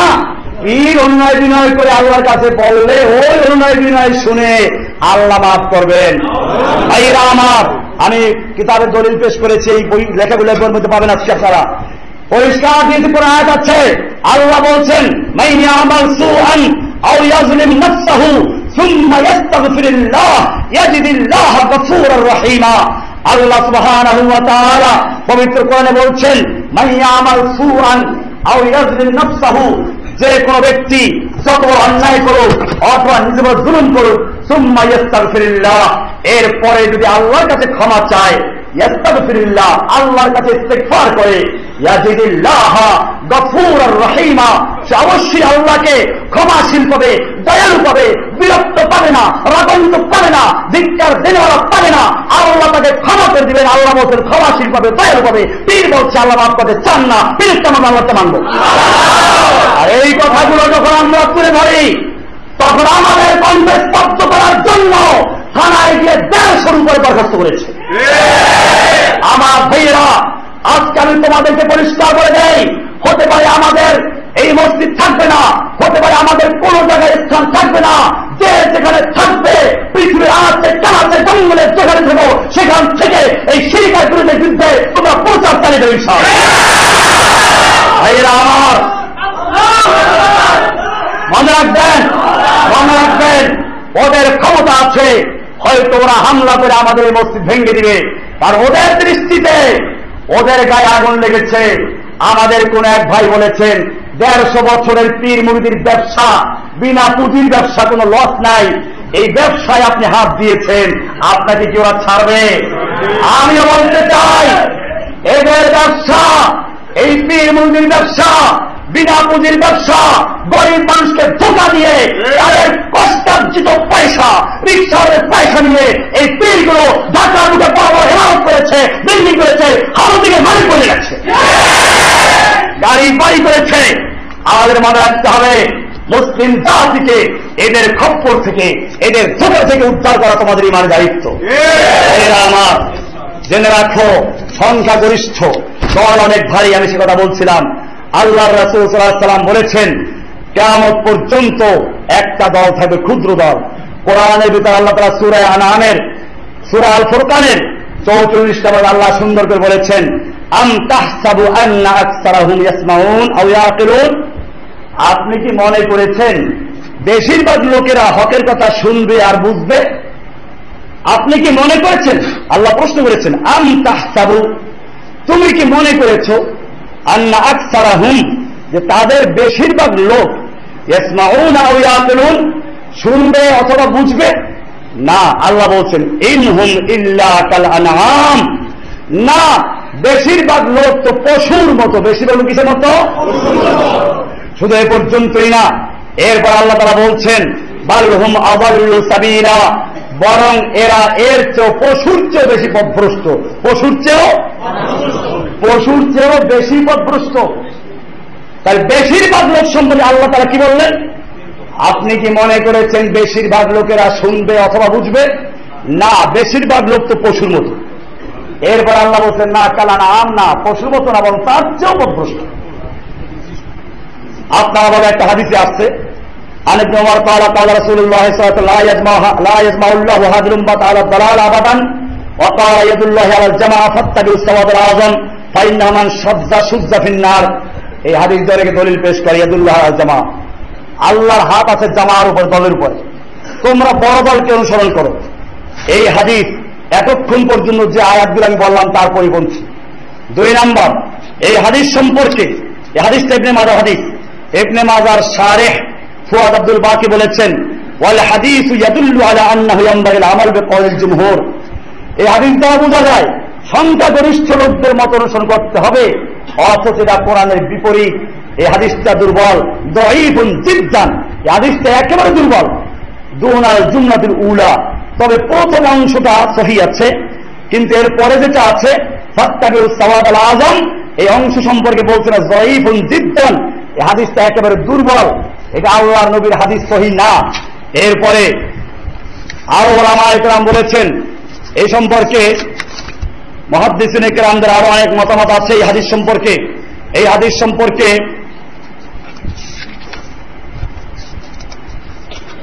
খালিদ ইবনুল, এই হাদিস সম্পর্কে ইমাম যাহাবী রাহমাতুল্লাহ, হাদিসের যিনি একজন বড় ইমাম, তিনি লিখেছেন, খালিদ ইবনু ইয়াজিদ আল কারনি হাদা শাইখুন কাদিমুন লিল বাগদাদিয়িন, এই হাদিসের বর্ণনাকারী খালিদ ইবনে ইয়াজিদ আল কারনি একজন বড় শায়েখ, পুরাতন শায়েখ, বাগদাদের আলেম। ওয়ালাউ হাফিযা হাযাল হাদিস লা হাকামনা লাহু বিসসিহহা, উনি যদি হাদিসটা মুখস্থ করতেন, ওনার হেফজ থাকতো, তাহলে অবশ্যই আমরা হাদিসটাকে সহিহ বলে ফয়সালা করতাম। তার মানে হাদিসটা কি না, উনি মুখস্থ করেন নাই, ওনার হেফজে নাই, অত হাদিসটা সহিহও না। পরিষ্কার হয়ে গেল। এই কথাটা লেখা আছে তাহকিকে মুস্তাদরাকে হাকিম লিল ইমাম আয-যাহাবী, 391 নম্বর হাদিসের তাহকিক। পরিষ্কার হয়ে গেল। এই জাতীয় যতগুলো হাদিস আছে এগুলো আসলে মানুষের তৈরি করা। আল্লাহ রাসূল সাল্লাল্লাহু আলাইহি ওয়াসাল্লাম এজন্য বলেছেন, যুগে যুগে হকের পক্ষে লোক থাকবে এবং তাদের সংখ্যা কম থাকবে। এই হাদিসটা আরো জায়গায় আছে। আল্লাহ রাসূল সাল্লাল্লাহু আলাইহি ওয়াসাল্লাম বলেছেন, ইন্না দ্বীনা বাদা গরীবান ওয়া ইয়ারজিউ করিবান, দিন শুরু হয়েছে অপরিচিত অবস্থায় এবং সেই অপরিচিত অবস্থা আবার ফিরে যাবে। ফাতুবা লিল গোরাবা, গোরাবাদের জন্য রয়েছে সুসংবাদ। এই গোরাবাদের পরিচয় কি?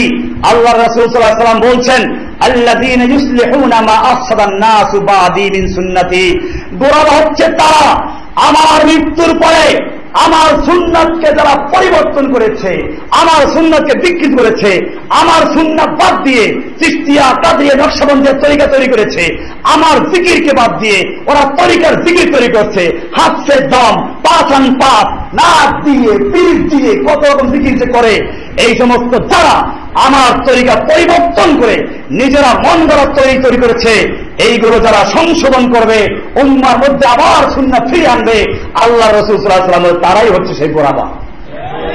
গোরাবার পরিচয় হাদিসে পাওয়া যাচ্ছে, আপনারা ভালো করে পড়বেন। এই হাদিসটা সুনানে তিরমিজির 2630 নম্বর হাদিস, হাদিসটা সহিহ। আমাদের এই বইতে পাবেন আপনারা, আমাদের রাস্তায় বই পাওয়া যাবে। আজকে 2টা বই নতুন বের হয়েছে, আজকের এই সম্মেলনকে কেন্দ্র করে বইগুলো দেওয়া হয়েছে। যারা দাওয়াত দিবেন তারা এগুলো পড়বেন। এবারে আসছে আমার বক্তব্যের, আজকে বক্তব্যের লাস্ট খবর যেটা, তা হচ্ছে এবারে দিনের পথে বাধা বিপত্তি আসবে। বাধা কিভাবে আসবে? কোরআনুল কারীমে আল্লাহ রাব্বুল আলামিন সূরা ফুরকানের 31 নম্বরে বলছেন, ওয়াকাযালিকা জাআলনা লিকুল্লি নাবিয়্যিন আদুওয়াম মিনাল মুজরিমিন, আমি প্রত্যেক নবীর জন্য অপরাধীদের মধ্য থেকে, পাপীদের মধ্য থেকে শত্রু বানিয়েছি। ওয়াকাফা বিরাব্বিকা হাদিয়া ওয়া নাসীরা, আর তোমাদের পথ প্রদর্শক এবং সাহায্যকারী হিসেবে আল্লাহই যথেষ্ট। প্রত্যেক নবীর শত্রু ছিল। আল্লাহ তাআলা কেন এই কথা বলেছেন? ওয়াকাযালিকা জাআলনা লিকুল্লি নাবিয়্যিন আদুওয়াম মিনাল মুজরিমিন, অপরাধীদের থেকে, পাপীদের থেকে, দুনিয়ার যারা বিভিন্ন মাসনাদ ক্ষমতা দখল করে আছে, গদ্দি নাসির হয়ে আছে, তাদের পক্ষ থেকে আমি প্রত্যেক নবীর জন্য শত্রু নির্ধারণ করে দিয়েছি। এরপরে কোরআনে সূরা আনআমের 112 নম্বরে বলছেন, ওয়াকাযালিকা জাআলনা লিকুল্লি নাবিয়্যিন আদুওয়ান শায়াতিনাল ইনসি ওয়াল জিন্নি, আমি প্রত্যেক নবীর জন্য মানুষের থেকে এবং জিনদের থেকে শয়তান দুশমন তৈরি করে দিয়েছি। বাদুহুম ইলা বাদিন ইউহি বাদুহুম ইলা বাদিন যুখরুফাল কওলি গুরুরা, তারা প্রতারণার উদ্দেশ্যে একে অপরকে চাকচিক্যপূর্ণ কথার কুমন্ত্রণা দেয়। তারা যুখরুফাল কওলি ওয়া জুরা, মিথ্যা চাকচিক্যপূর্ণ কথা দিয়ে তারা মানুষকে ধোঁকা দেয়। কি সুন্দর কথা বলে, পীর ছাড়া আল্লাহকে কেমনে পাইবা? দুনিয়ার একজন জজের কাছে কথা বলতে গেলে উকিল ধরা লাগে, আল্লাহকে উকিল ছাড়া পাওয়া যাবে? আল্লাহকে কি অপমান করেছে, আল্লাহকে তুলনা করেছে দুনিয়ার একটা সামান্য জজের সঙ্গে। যেই জজ গায়েব জানে না, যেই জজ নিজে খুন করতে দেখলেও ফাঁসির হুকুম দিতে পারে না সাক্ষী ছাড়া, অথচ আল্লাহ সুবহানাহু ওয়া তাআলা বলছেন, আলাইসাল্লাহু বিআহকামিল হাকিমিন, আল্লাহ কি আহকামুল হাকিমিন নয়? সে আহকামুল হাকিমিনকে, আল্লাহকে ওরা তুলনা করেছে দুনিয়ার একটা সামান্য জজের সঙ্গে। দুনিয়ার জজের সঙ্গে গেলে কথা বলতে উকিল ধরতে হবে, না সিস্টেম ওরা বানিয়ে নিয়েছে। আর আল্লাহর সিস্টেম হচ্ছে কোন উকিল লাগবে না, কোন ভয় লাগবে না, ডাইরেক্ট আল্লাহকে বলো, আল্লাহ শুনবেন করে বলছেন, নাব্বে ইবাদি আন্নী আনাল গফুরুর রহিম, আমার বান্দাদেরকে জানিয়ে দাও আমি ক্ষমাশীল দয়ালু। ভাইরা আমার, কোরআনের ভিতরে বলছেন, সূরা আনআমের 123 নম্বরে বলছেন সুন্দর করে, ওয়াকাযালিকা জাআলনা ফি কুল্লি ক্বরিয়াতিন আকাবিরা মুজরিমিহা, আল্লাহ বলছেন আমি প্রত্যেক জনপদে একদল আকাবের মুজরিম। আকাবের বলে আকাবের বলতে এই শব্দটা বেশিরভাগ ব্যবহার হয় খারাপ নেতাদের ক্ষেত্রে। কোরআনের সূরা আনআমের 123 নম্বরে বলা আছে, ওয়াকাযালিকা জাআলনা ফি কুল্লি ক্বরিয়াতিন আকাবিরা মুজরিমিহা, আমি এমনি ভাবে প্রত্যেক জনপদে বড় বড় অপরাধীদের সর্দার আকাবের ছেড়ে দিয়েছি, লিয়ামকুরু ফিহা, যাতে তারা সেখানে চক্রান্ত করতে পারে। আল্লাহ বলছেন, ওমা ইয়ামকুরুনা ইল্লা বিআনফুসিহিম ওয়া মা ইয়াশউরুন, ওরা যতই চক্রান্ত করুক ওরা নিজেদের বিরুদ্ধেই চক্রান্ত করছে, কিন্তু তারা টের পাচ্ছে না। এজন্য মনে রাখতে হবে মুমিনদেরকে ওরা কি বলে গালিগালাজ করে। এখন শুনুন কি ধরনের বাধা বিপত্তি ছিল আবার আসবে। কোরআনের প্রত্যেকটা আয়াত আপনারা খুব খেয়াল করবেন। 1 নাম্বার তারা অভিযোগ দিবে, এই মুফতি জসিমউদ্দিন রহমানী আর ওই যে খুলনা থেকে আলী হোসেন সাহেব জুমার পরে বয়ান করবে, আমার আগে বয়ান করেছেন নোমানী সাহেব, এদের সঙ্গে কয়জন লোক আছে? হাতে গোনা কয়েকজন লোক। আমাদের দল অনেক ভারী। কোরআন পরিষ্কার জানিয়ে দিয়েছে, এই কথাটা ছিল ফেরাউনের কথা। কার কথা? শুনুন এবার কোরআন থেকে, ফারসালা ফিরআউনু ফিল মাদাইনি হাশিরিন, ফেরাউন নগরে নগরে লোক পাঠাইল একাত্র করার জন্য, ঘোষণাকারী পাঠাইল একত্রিতকরণের জন্য, সব লোক একাত্র করো। এরপরে জমাতে ভাষণ দিল। ফেরাউন কি ভাষণ দিয়েছে? ইন্না হাউলায়ে লাশিরযিমাতুন কালিলুন, নিশ্চয়ই এরা মানে মুমিনরা, মূসা এবং তার সাথে যারা আছে, এরা লাশিরযিমাতুন কালিলুন, অল্প ক্ষুদ্র কয়েকটা লোক। শিরযিমাতুন কালিলুন, কয়েকটা লোক। ওয়া ইন্নাহুম লানা লাগাইজুন, এরপরে বলল আর এরা অবশ্যই আমাদের ক্রোধের উদ্রেক করে ঘটিয়েছে, আমাদেরকে খেপিয়ে তুলেছে, আমরা এদেরকে ছাড়বো না। কে ঘোষণা করেছে? ফেরাউন দেশে মিলে কিনা? মিলে। তারাও বলতেছে আমরা এদেরকে দেখে নিব। পুলিশকে গিয়ে থানায় হুমকি দিয়েছে, আপনারা বন্ধ করুন, নইলে আমরা ওখানে হামলা করবো, রক্তক্ষয়ী সংঘর্ষ হবে। আমার ভাইয়েরা, এরপরে আসুন উপহাস ও বিদ্রুপ করা, তারা বিদ্রুপ করে আমাদেরকে। এটাও হ্যাঁ আয়াত নাম্বার, এটা কোরআনের সূরা শুআরা এর 53 থেকে 56 নম্বর আয়াত। সূরা শুআরা এর 53 থেকে 56 নম্বর আয়াত। এরপরে 2 নম্বর, তারা উপহাস করবে, বিদ্রুপ করবে, কোরআনে তাও বলা আছে।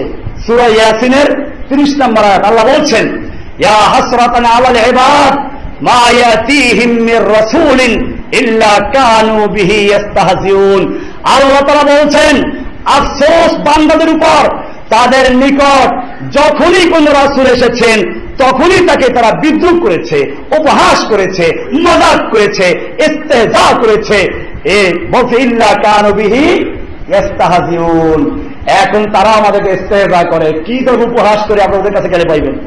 3 নম্বর, ওরা কি বলে ঘর ভারী ও মাতৃভূমি থেকে বের করে দেওয়া হবে, এদেরকে বের করে দেওয়া হবে, এখানে থাকতে দেওয়া হবে না, আস্তানা গুড়িয়ে দেওয়া হবে। কোরআন বলছে এটাই করা হয়েছে যুগে যুগে। সূরা ইব্রাহিমের 13 নম্বর আল্লাহ বলছেন ওয়াকালাল্লাযীনা কাফারু লিরুসুলিহিম, কাফেররা তাদের রাসূলদেরকে বলেছে লানুখরিজান্নাকুম মিন আরদিনা, আমরা তোমাদেরকে আমাদের ভূমি থেকে বের করে দিব, আও লাতাউদুন্না ফি মিল্লাতিনা, অথবা তোমরা আমাদের ধর্মে ফিরে আসো, নতুবা তোমাদেরকে বের করে দিব।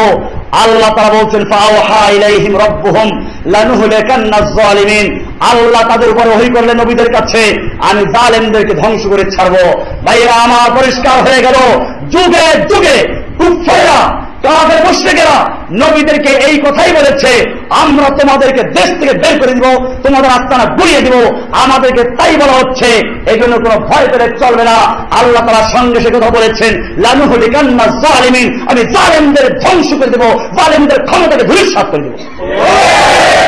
এরপরে 4 নম্বর অভিযোগ তাদের, আল্লাহ কোরআনে বলে দিয়েছেন সমাজের জন্য তারা অমঙ্গল, ক্ষতিকর, এরা সমাজে বিশৃঙ্খলা সৃষ্টি করে। কোরআন বলছে সূরা ইয়াসিনের 18 নম্বর আল্লাহ বলছেন যুগে যুগে কাফেররা নবীদেরকে বলল ইন্না তাতায়্যারনা বিকুম, আমরা তোমাদেরকে আমাদের সমাজের জন্য, জাতির জন্য অমঙ্গল মনে করি, তোমরা আমাদের অমঙ্গল। আইল্লাম তানতাহু, যদি তোমরা বিরত না থাকো, লানারজুমান্নাকুম, আমরা তোমাদেরকে পাথর ছুঁড়ে হত্যা করব, ওয়ালা ইয়ামাসান্নাকুম মিন্না আযাবুন আলীম, আর আমাদের পক্ষ থেকে মর্মন্তুদ শাস্তি, কঠিন শাস্তি তোমরা দেখে নিবে। আমাদেরকে ঠিক একই ভয় দেখানো হচ্ছে। এরপরে 5 নম্বরে যেটা দেখাবে তা হলো চরম, যেটা সেটা হত্যা এবং নির্যাতন করা। কোরআন বলছে সূরা বাকারার 87 নম্বর আয়াতে আফাকুল্লামা জাআকুম রাসূলুকুম ইস্তাকবারতুম ফাফারিকান কাযাবতুম ওয়া ফারিকান তাকতুলুন, আল্লাহ বলছেন যখনই তাদের কাছে এমন কোন রাসূল আগমন করেছে, যে রাসূল এমন কিছু নিয়ে এসেছেন যা ওদের মনে মানে না, মনের বিরুদ্ধে, মনে লা তাহওয়া আনফুসুকুম, তোমাদের মন এটা মানে না, তোমাদের মনে চায় পীর হব, পীর এটা হারিয়ে দিবে, এটা তো সব মানে না। পীর চায় আল্লাহকে পাওয়া যাবে পীর ছাড়া, পীর চায় তরিকার জিকির করতে হবে, আমরা এগুলো মানি না। এরকম যখন তাদের বিরুদ্ধে কথা বলি, কোরআন বলছে আফাকুল্লামা জাআকুম রাসূলুম বিমা লা তাহওয়া আনফুসুকুম, যখনই তোমাদের কাছে এমন কোন রাসূল আগমন করেছে, কোন রাসূল আগমন করেছে যে তোমাদের মনে যা চায় তার বিপরীত কথা বলেছে, ইস্তাকবারতুম, তোমরা তখন অহংকার করেছ, ফাফারিকান কাযাবতুম, অনেককে তোমরা হত্যা মিথ্যাবাদী বলেছ, অফারিকান তাকতুলুন, আর অনেককে তোমরা হত্যা করে ফেলেছ। সূরা বাকারার 87 নম্বর আয়াত। ইব্রাহিম আলাইহিস সালামকে তারা একই কথা বলেছে, ক্বালু হাররিকুহু ওয়ানসুরু আলিহাতাকুম ইন কুনতুম ফাইলিন, একে আগুনে পুড়িয়ে দাও, আর তোমাদের দেবদেবীদের সাহায্য করতে পারো। কোরআন এজন্য বলেছে সূরা বাকারা 207 নম্বর আয়াতে, ওয়ালা ইয়াযালুনা ইউকাতিলুনাকুম হাত্তা ইয়ারুদ্দুকুম আন দীনিকুম, ওরা তোমাদের বিরুদ্ধে যুদ্ধ করতেই থাকবে, লড়াই করতেই থাকবে যতক্ষণ পর্যন্ত ওরা তোমাদেরকে তোমাদের দ্বীন থেকে সরিয়ে নিতে না পারবে। ওতেরা আসহাবুল উখদুদ সূরা বুরুজ পড়বেন, কিভাবে তাদেরকে হত্যা করা হয়েছিল। এজন্য আল্লাহর রাসূল সাল্লাল্লাহু আলাইহি ওয়াসাল্লাম বলেছেন, লাকাদ কানা মান ক্বাবলাকুম, খাব্বাব ইবনে আরব থেকে বর্ণিত, তিনি বলেন আল্লাহর রাসূল সাল্লাল্লাহু আলাইহি ওয়াসাল্লাম মসজিদে খানায় কাবার সামনে চাদর মুড়িয়ে শুয়েছিলেন। আমরা এসে বললাম, আলা তাস্তানসিরু লানা, ইয়া রাসূলুল্লাহ, আপনি আমাদের জন্য আল্লাহর কাছে সাহায্য চাবেন না, আমাদের জন্য দোয়া করবেন না, আমরা চরম নির্যাতনে ধ্বংস হয়ে যাচ্ছি।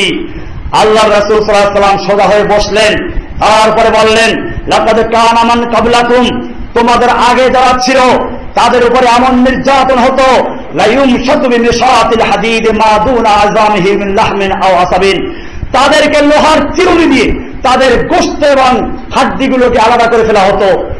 আর তোমাদের আগের যুগে লোকদের উপরে এমন নির্যাতন হয়েছে, ওয়ায়ুদাউ বিল মিনশার, করাত আনা হতো, তাদের জন্য গর্ত করা হতো, গর্তে ফেলে দিয়ে তাদের মাথার উপরে করাত দিয়ে মাথা চিরে পা পর্যন্ত নেওয়া হতো, এরপরেও তাদেরকে দ্বীন থেকে সরাতে পারত না। আল্লাহ রাসূল সাল্লাল্লাহু আলাইহি ওয়াসাল্লাম বলছেন, ওয়ালা ইউতাম্মিনাল্লাহু হাযাল আমরা, জেনে রাখো আল্লাহ তাআলা এই দ্বীনকে পরিপূর্ণ করে ছাড়বেন, হাত্তা ইয়াসির রাক মিন সানআ ইলা হাযরামাউত, এমনকি একজন আরোহী সানআ থেকে হাযরামাউত পর্যন্ত একা যাবে, তার কোনো ভয় থাকবে না। মা ইয়াখাফু ইল্লাল্লাহ, শুধু অন্তরে আল্লাহ ছাড়া অন্য কারো ভয় থাকবে না। আর জীব আলা গানামি, আর একটা ভয় থাকতে পারে, সেগুলো বকরিটা বাগে নিয়ে যায় কিনা, এছাড়া আর কোনো ভয় থাকবে না মুমিনদেরকে। এরপরে তারা যেটা বলবে, আমাদেরকে যে অপবাদ দিবে যুগে যুগে, হকের পক্ষে যারাই কথা বলেছে তাদেরকে এই পীর খানকা এবং শাসকেরা যারা অপবাদ দিয়েছে, তারা তো এই মুমিনদেরকে ক্ষমতা লোভী বলে অপবাদ দেওয়া। কোরআন বলছে সূরা ইউনূসের ৭৮ নম্বর আয়াত, ক্বালু আজিতানা লিতালফিতানা আম্মা ওয়াজাদনা আলাইহি আবানা, তোমরা কি আমাদেরকে আমাদের বাপ দাদার যুগ থেকে যা করেছে থেকে সরাতে চাও? ওয়াতাকুনা লাকুমুল কিবরিয়াউ ফিল আরদ, আর তোমাদের জন্য জমিনে তোমাদের বরত্ব, তোমাদের নেতৃত্ব কায়েম করতে চাও? ওয়ামা নাহনু লাকুমা বিমুমিনিন, আমরা তোমাদেরকে বিশ্বাস করি না। এরপরে ৭ নম্বরে তারা বলবে এরা অশান্তি সৃষ্টি করে, ফিতনা সৃষ্টি করে, যেমন ফেরাউন এই কথা বলেছে সূরা গাফির বা মুমিন এই সূরার ২৬ নম্বরে বলা আছে, ওয়াকালা ফিরআউনু যারুনি আকতুল মূসা ওয়ালিয়াদউ রাব্বাহ ইন্নী আখাফু আন ইউবাদদিলা দীনাকুম আও ইউযহিরা ফিল আরদিল ফাসাদ। ফেরাউন বলল তার লোকদেরকে, যারুনি আকতুল মূসা, আমাকে ছেড়ে দাও, মূসাকে হত্যা করব, কতল করব। কেন কতল করবে? ফেরাউন খেপে গেল কেন? খুব খেয়াল করেন, ফেরাউনও কিন্তু এদের মতোই বলে ইসলাম শেষ করতেছে। ফেরাউন কি বলে শুনুন, ফেরাউন বলছে, ইন্নী আখাফু আন ইউবাদদিলা দীনাকুম, আমি ভয় করছি মূসা আর হারুন মিলে তোমাদের ধর্মটাকে পরিবর্তন করে ফেলবে, আও আন ইউযহিরা ফিল আরদিল ফাসাদ, অথবা জমিনে ফাসাদ সৃষ্টি করবে। আজকে আমাদেরকে একই কথা বলা হচ্ছে, এরা আমাদের দিন বাপ দাদার থেকে যে ধর্ম পালন করেছি, পীর মুরিদি মানে না, অমুক তরিকা মানে না, এরা আবার নতুন ইসলাম প্রচার করে। আমরা নতুন ইসলাম না, বরং তোমরা নতুন ইসলাম তৈরি করেছ। আমরা তো পুরাতন ইসলাম মানি, যে ইসলাম মক্কায় শুরু হয়েছে, মদিনায় পূর্ণ হয়েছে, যে ইসলাম কোরআনে আছে, যে ইসলাম হাদিসে আছে, আমরা ওই ইসলাম মানি। তোমরা যে ইসলাম মানো, ওই ইসলাম কোরআনে নাই, হাদিসে নাই, নবী আলেম নাই, আল্লাহ নাযিল করেন নাই, পীর নাযিল করেছে, পীর তৈরি করেছে। তোমরা ফিতনা সৃষ্টি করেছ। এরপরে মুমিনদেরকে দারিদ্রতা ও দুর্বলতার কারণে তুচ্ছ ও ঘৃণা করবে, বলে তো গরিব মানুষ। কোরআন বলছে সূরা শুআরার ১১১ নম্বর আয়াতে, ক্বালু আনুমিনু লাকা ওয়াত্তাবাআকাল আরযালুন, আমরা তোমাদের কথা মানবো, তোমাদের সঙ্গে আছে তো দুর্বল লোকেরা। এটা অপবাদ। এরকম ভাবে সূরা মুমিনদের বিরুদ্ধে জনসাধারণকে খেপিয়ে তোলা। এরপর আরেকটা বড় কাজ করে এরা জনগণকে খেপাইয়ে দেয়। কোরআন বলছে সূরা আরাফের ৯০ নম্বর আয়াতে, ওয়াকালাল মালাউল্লাযীনা কাফারু মিন কওমিহি, ফেরাউনের সভাসদ, ফেরাউনের মন্ত্রীবর্গ তারা বলল, লাইন ইত্তাবাতুম শুআইবান, যদি তোমরা শুআইবের অনুসরণ করো, শুআইবের কথা মানো, শুআইবের আচরণ কম, যদি শুআইবের কথা মানো, ইন্নাকুম ইযাল লাখাসিরুন, তোমরা ক্ষতিগ্রস্ত হয়ে যাইবা। জনগণকে সাবধান করে, সব ধ্বংস হয়ে যাইবা, ঈমান হারাই যাইবা, ধ্বংস হয়ে যাইবা, এরকম সাবধান করে। এরপরে 10 নম্বর অভিযোগ, বাপ দাদা ও পূর্বপুরুষের দোহাই দেওয়া, এটা ওদের কাজ। যুগে যুগে কুফর এই কাজই করেছে। কোরআনের আল্লাহ তাআলা স্পষ্ট বলে দিয়েছেন, ওয়াইদা ফাআলু ফাহিশাতান, যখনই তারা কোনো অন্যায় কাজ করে, গুনাহের কাজ করে, তারা বলে ওয়াজাদনা আলাইহা আবানা, আমরা আমাদের বাপ দাদাকে পেয়েছে কাজ করতে। আল্লাহু আমারানা বিহিনা, আল্লাহ আমাদেরকে কাজ করতে বলেছেন। আল্লাহ বলেছেন, আল্লাহ কোথায় বলেছেন তার কোন দলিল নাই, আল্লাহ রাসূল কোথায় বলেন দলিল নাই। তারা বলে কি আল্লাহু আমারানা, আল্লাহ আমাদেরকে আদেশ করেছেন। আল্লাহ সুন্দর উত্তর করেছেন। আল্লাহ তাআলা বলছেন, কুল, আপনি বলে দিন, ইন্নাল্লাহা লা ইয়ামুরু বিল ফাহশা, আল্লাহ তাআলা এরকম ফাহিশা কাজ করার হুকুম দেন না। আল্লাহ তাআলা বলেন না যে বান্দা অসংখ্য গুনাহ করলে আল্লাহ মাফ করতে চান না, পীর অন্য গুনাহ করলে তারপরে মাফ করবেন, এই সমস্ত বেহুদা কথা আল্লাহ বলেন না। আল্লাহ তাআলা বলেন না হাসছে দাম আর পাছান পাশের জিকির করতে। আল্লাহ তাআলা বলেন না চিশতিয়া সাদরিয়া তরিকা নকশবন্দ মুক্তমুখী জিকির করতে। আল্লাহ তাআলা এরকম ফাহিশা হুকুম দেন না। আল্লাহ তাআলা হুকুম দেন না তোমাদেরকে বাদর ঝুলতে, ঠিক কিনা? জিকির করতে করতে একটা লাভ যে বাসের উপর উঠছে বাদর ঝুলে, এই বান্দারি করার জন্য আল্লাহ তাআলা হুকুম করে, আল্লাহ হুকুম করেন। ইন্নাল্লাহা লা ইয়ামুরু বিল ফাহশা, আপনি বলে দিন আল্লাহ তাআলা ফাহশা বান্দারামি, এরকম বান্দারামি করা, শয়তানি করার জন্য আল্লাহ হুকুম করেন নাই। আতাকুলুনা আলাল্লাহি মা লা তা'লামুন, তবে আল্লাহর বিরুদ্ধে এমন কথা তৈরি করে বলছো যে আল্লাহ তোমরা জানো না, তোমরা জানো না আমি কথা কেন বলছি। কোরআনে সুন্দর করে চরিত্র তুলে দিয়েছেন। এটা সূরা আরাফের কত নম্বর আয়াত? 28 নম্বর আয়াত। এরপরে সূরা মায়েদার 104 নম্বর আল্লাহ বলছেন, ওয়াইযা কিলা লাহুম তাআলাউ ইলা মা আনজালাল্লাহু ওয়া ইলার রাসূল, যখন তাদেরকে বলা হয় আসো তোমরা আল্লাহ তাআলা যা নাযিল করেছেন সেদিকে এবং রাসূলের দিকে আসো, কোরআনের দিকে আসো, হাদিসের দিকে আসো, তখন তারা বলে কি ক্বালু হাসবুনা মা ওয়াজাদনা আলাইহি আবাআনা, আমরা আমাদের বাপ দাদার যুগ থেকে যা পেয়েছি তাই আমাদের যথেষ্ট, আমাদের পীর বাবারা যা বলে তাই যথেষ্ট। পীরের জাহান্নামে তো আমরাও জাহান্নামে, এমন কথা বলে। আমাদের পীরেরা যদি জাহান্নামে যায় তো আমরা পীরের কাছে জাহান্নামে যাবো। আল্লাহ পরিষ্কার করে দিয়েছেন, আওয়ালাউ কানা আবাহুম লা ইয়ালামুনা শাইআন ওয়া লা ইয়াহতাদুন, যদিও তাদের বাপ দাদা এরা কোনো কিছু জানে না এবং তারা হেদায়েতের পথে নাই, তারপরেও কি তারা তাদের বাপ দাদার অনুসরণ করবে? এরপরে সবচেয়ে বড় আরেকটা 11 নম্বর, পীর বুজুর্গদের দোহাই দেওয়া। যখনই আপনি তাওহীদের দাওয়াত দিবেন তখনই তারা বলবে তাহলে অমুক অমুক বুজুর্গ, কয়েকজন বুজুর্গের নাম বলবে, শাহজালাল হযরত ভুল করেছেন, নিজামুদ্দিন আউলিয়া ভুল করেছেন, আব্দুল কাদের ভুল করেছেন। এই যে বুজুর্গদের নাম টেনে আনা, এই কাজটাও যুগে যুগে হয়েছে। নূহ আলাইহিস সালাম যখন তার জাতিকে দাওয়াত দিলেন, মা মিন ইলাহিন গায়রুহু, তোমাদের এক আল্লাহ ছাড়া আর কোনো ইলাহ নাই। নূহ নবী কিন্তু কোনো বুজুর্গের ভিতরে বলেন নাই, সঙ্গে সঙ্গে ওরা উত্তর দিল কি? দেখুন সূরা নূহের 23 নম্বর আয়াতে, ওয়াকালু লা তাযারুন্না আলিহাতাকুম ওয়া লা তাযারুন্না ওয়াদ্দাউ ওয়া লা সুআন ওয়া লা ইয়াগুসা ওয়া ইয়াউকা ওয়া নাসরা, খবরদার জনগণ সাবধান, আমাদের আলিহাতকে তোমরা ত্যাগ করবে না, আমাদের বুজুর্গকে ভুল করেছে, তোমরা ওয়াদ সুআ ইয়াগুস ইয়াউক নাসর এটাকে ত্যাগ করবে না। এরা ছিল ওই যুগের বড় বড় বুজুর্গ, বুজুর্গদের নাম নিয়ে আসছে। ঠিক আমরাও যখন তাওহীদের কথা বলি তখন অনেকগুলো বড় বড় আলেমদের নাম নিয়ে আসে। এরা কি ভুল করেছে? এরা কম বুঝেছে? এরা যদি জাহান্নামে যায় তো আমরাও জাহান্নামে যাব। এইভাবে লোকদেরকে খেপানো, এটা ওদের পুরাতন দোস্তদের কাজ। ওরা পুরাতন ওদের যারা চলে গেছে ইহুদি খ্রিস্টানরা যুগে যুগে, তাদের কাজ এটাই ছিল। যখনই তাওহীদের দাওয়াত চলে আসে তখনই পীর বুজুর্গদের নাম উল্লেখ করে বলে এরা কি ভুল ছিল, এটা ওদের পুরাতন অভ্যাস। এরপরে 12 নম্বর কাজ হলো গালিগালাজ করা। আল্লাহর নবী যখন তাওহীদের দাওয়াত দিয়েছেন, কোরআনের সূরা সাফফাতের 36 নম্বর পর্বে বলা আছে, সঙ্গে সঙ্গে দুই গালি চলে আসছে, ওয়ায়াকুলুনা আইন্না লাতারিকু আলিহাতিনা লিশাইরিন মাজনুন, তারা বলল আমরা কি একজন শায়ের মানে কবি, মাজনুন মানে পাগল, এক উম্মাদ এক পাগল কবির কথায় আমাদের আলিহাদেরকে, আমাদের পীর বুজুর্গদের ছেড়ে দিব। এরপরে আরো বলছে, আল্লাহ নবীকে বলতো ওয়াকারিয়া আইয়ুহাল্লাযী নুযিলা আলাইকা যিকরু ইন্নাকা লামাজনুন, এই যার উপরে কোরআন নাযিল দাবি করছো তুমি একজন পাগল। আল্লাহ নবীকে বলতো সূরা হিজরের 6 নম্বর আয়াত। শুধু এ পর্যন্তই না, এরপরে যখন তাওহীদের দাওয়াত আরো বাড়লো, ওদের গালির সংখ্যা আরো বাড়লো। কোরআনের সূরা সাদের 4 নম্বর দেখুন, কোরআন বলছে ওয়াকালাল কাফিরুনা হাযা সাহিরুন কাযযাব, এটা একজন জাদুকর এবং মিথ্যাবাদী। অর্থাৎ তাওহীদের দাওয়াত যত বাড়বে গালির সংখ্যা তত বাড়তে থাকবে। তাওহীদের স্পিরিট যত বাড়বে ওদের গালি তত তীব্র হতে থাকবে।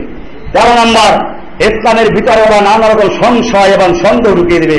কোরআন এটা বলছে ইউহি বা'দুহু ইলা বা'দিন যুখরুফাল কওলি গুরুরা, সূরা আনাম 112 নম্বর আয়াত। এইভাবে যুগে যুগে তারা অবরোধ দেবে। এরপরে সর্বশেষ যেটা 14 নম্বর চক্রান্ত, তা হচ্ছে এই অর্থনৈতিকভাবে অবরোধ দাও, এদের জন্য কেউ সাহায্য সহযোগিতা করে। এটা সূরা মুনাফিকুনের 7 নম্বরে আছে, হুমুল্লাযীনা ইয়াকুলুনা লা তুনফিকু আলা মান ইনদা রাসূলিল্লাহ হাত্তা ইয়ানফাদ্দু, সূরা মুনাফিকুনের 7 নম্বর আয়াত। তারা বলল আল্লাহর রাসূলের কাছে যারা আছে এদের উপর খরচ করো না, পয়সা দিয়ে এদেরকে সাহায্য করো না, যতক্ষণ না তারা তোমাদের দলে ফিরে আসে। এইভাবে যুগে যুগে চক্রান্ত করা হয়েছে। বর্তমান যুগেও আমেরিকার একটা সংস্থা আছে র্যান্ড ইনস্টিটিউট, এই র্যান্ডের থেকে কিছু পরামর্শ দেওয়া হয়েছে কিভাবে মুসলিমদেরকে ধ্বংস করা যাবে। 1 নম্বর পরামর্শ ছিল আমাদের র্যান্ড মুসলিমদের লেখা বই পুস্তকগুলো কম খরচে তো ভর্তুকি দিয়ে ছাপিয়ে দাও। অর্থাৎ যে সমস্ত আলেমরা আমাদের বিরুদ্ধে, হকের বিরুদ্ধে, আজকে দুনিয়ায় যারা হকের পক্ষে আছে তাদের বিরুদ্ধে কথা বলে, তাদের লেখা বই পুস্তক প্রচার করো, টেলিভিশনে বই পুস্তক বিনামূল্যে বিতরণ করো। আপনি দেখবেন বাংলাদেশে অনেক বই আছে, 100 টাকায় 5-7টা বই কেনা যায়, ঠিক কিনা? কারণ কি? এই বইগুলো ইসলামের বিরুদ্ধে, জিহাদের বিরুদ্ধে লেখা আছে। এদেশে অনেক বড় বড় আলেম আছে যারা মুসলিম যুবকদেরকে জিহাদ থেকে সরাবার জন্য বই লিখেছে, আর এই বইগুলোকে প্রচার করার জন্য র্যান্ডের পরামর্শ অনুযায়ী ইহুদি খ্রিস্টানরা পয়সা দিয়ে 100 টাকায় 3টা বই সাপ্লাই দেয়, ঠিক কিনা? 2 নম্বর, মডারেট মুসলিমদের যুবকদের উদ্দেশ্যে বই লেখার জন্য উৎসাহিত করো যুবকদের। ওরা জানে যুগে যুগে ইসলামের কাজ করেছে কারা? আসহাবে কাহফ ছিল যুবক যারা শাসকদের সামনে দাঁড়িয়ে তাওহীদের দাওয়াত দিয়েছে। ইব্রাহিম ছিল যুবক যিনি তৎকালীন সময়ে নমরুদের বিরুদ্ধে তাওহীদের দাওয়াত দিয়েছেন। আমাদের নবীর সঙ্গে যারা সাহায্য তারা ছিল কি? যুবক। এই জন্য তারা পরামর্শ দিয়েছে তাদেরকে, অর্থাৎ মডারেট আলেম যারা, ওদের আলেম যারা উৎসাহ দান করা জনসাধারণ এবং যুবকদের উদ্দেশ্যে বই পুস্তক রচনা করা, প্রবন্ধ লেখা ইত্যাদির জন্য, যাতে যুবকরা এবং জনসাধারণ মুসলমান জেহাদের বিরুদ্ধে এবং জঙ্গিবাদের বিরুদ্ধে অবস্থান নেয়। 3 নম্বর, তাদের অর্থাৎ তাদের যে মুসলিম মডারেট মুসলিম এদের দৃষ্টিভঙ্গিকে ইসলামী শিক্ষার পাঠ্যক্রমে অন্তর্ভুক্ত করো। এইভাবে তারা শিক্ষা পাঠ্যক্রম পরিবর্তন করেছে। কোরআন হাদিসের শিক্ষা অতটুকু তারা ঢুকিয়েছে যে এই পর্যন্তের মধ্যে কোনো তাওহীদের সবক নাই, জিহাদের সবক নাই, এইভাবে ঢুকিয়ে দিচ্ছে। এরপরে তারা পরামর্শ দিয়েছে প্রাক ইসলামী এবং যা ইসলামী নয় সেই সমস্ত ইতিহাস এবং সংস্কৃতিকে সংশ্লিষ্ট দেশে প্রচার মাধ্যম ও পাঠ্যক্রমে অন্তর্ভুক্ত করা এবং সে সম্পর্কে জনতাকে সচেতন করা। এজন্য আপনারা জানেন এখন মিশরের পড়ানো হয় ফেরাউন সভ্যতাকে, এদেশে পড়ানো হবে এখন আগের মুসলিমদের আগের ইতিহাসগুলোকে। ভারতবর্ষে মুসলিমদের আগের যে সমস্ত সভ্যতা ছিল এগুলো পড়াও, আর মুসলিমদের ইতিহাসকে ভুলিয়ে দাও। 5 নম্বরে লিখেছে সুফিবাদের জনপ্রিয়তা এবং এর গ্রহণযোগ্যতাকে উৎসাহ প্রদান করে। কেন?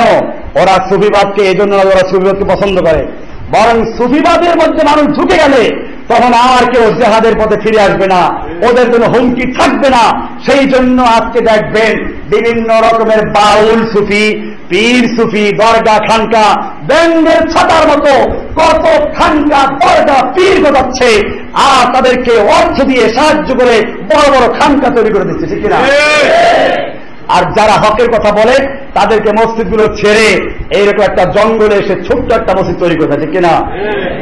তারপর আমরা আল্লাহকে শুকরিয়া আদায় করি যে আমরা এখনো টিকিয়ে আল্লাহ টিকিয়ে রেখেছেন। এরপরে ওরা আরো অনেক পরামর্শ দিয়েছে, আমি সবগুলো শেষ করলাম, অনেক লম্বা হয়ে গেছে। ইনশাআল্লাহ আমরা খেয়াল রাখবো। আজকের আমার আলোচনা ছিল যুগে যুগে, আমি গত যুগে আলোচনা করেছিলাম সিরাতে মুস্তাকিম, ইন্টারনেটে আবার শুনে নেবেন।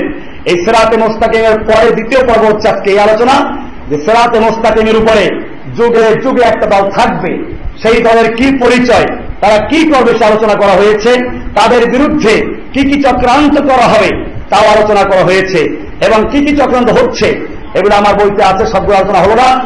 আমাদেরকে সাবধান থাকতে হবে এবং যেখানেই থাকেন সেখানে হকের পক্ষে কাজ চালিয়ে দেবেন। আল্লাহ সুবহানাহু ওয়া তাআলা আমাদের সকলকে বিষয়গুলিকে বুঝার এবং আমল করার তৌফিক দান করুন। আমিন। ওয়া সাল্লাল্লাহু তাআলা আলা নবিয়িনা মুহাম্মদ ওয়া আলিহি ওয়া সাহবিহি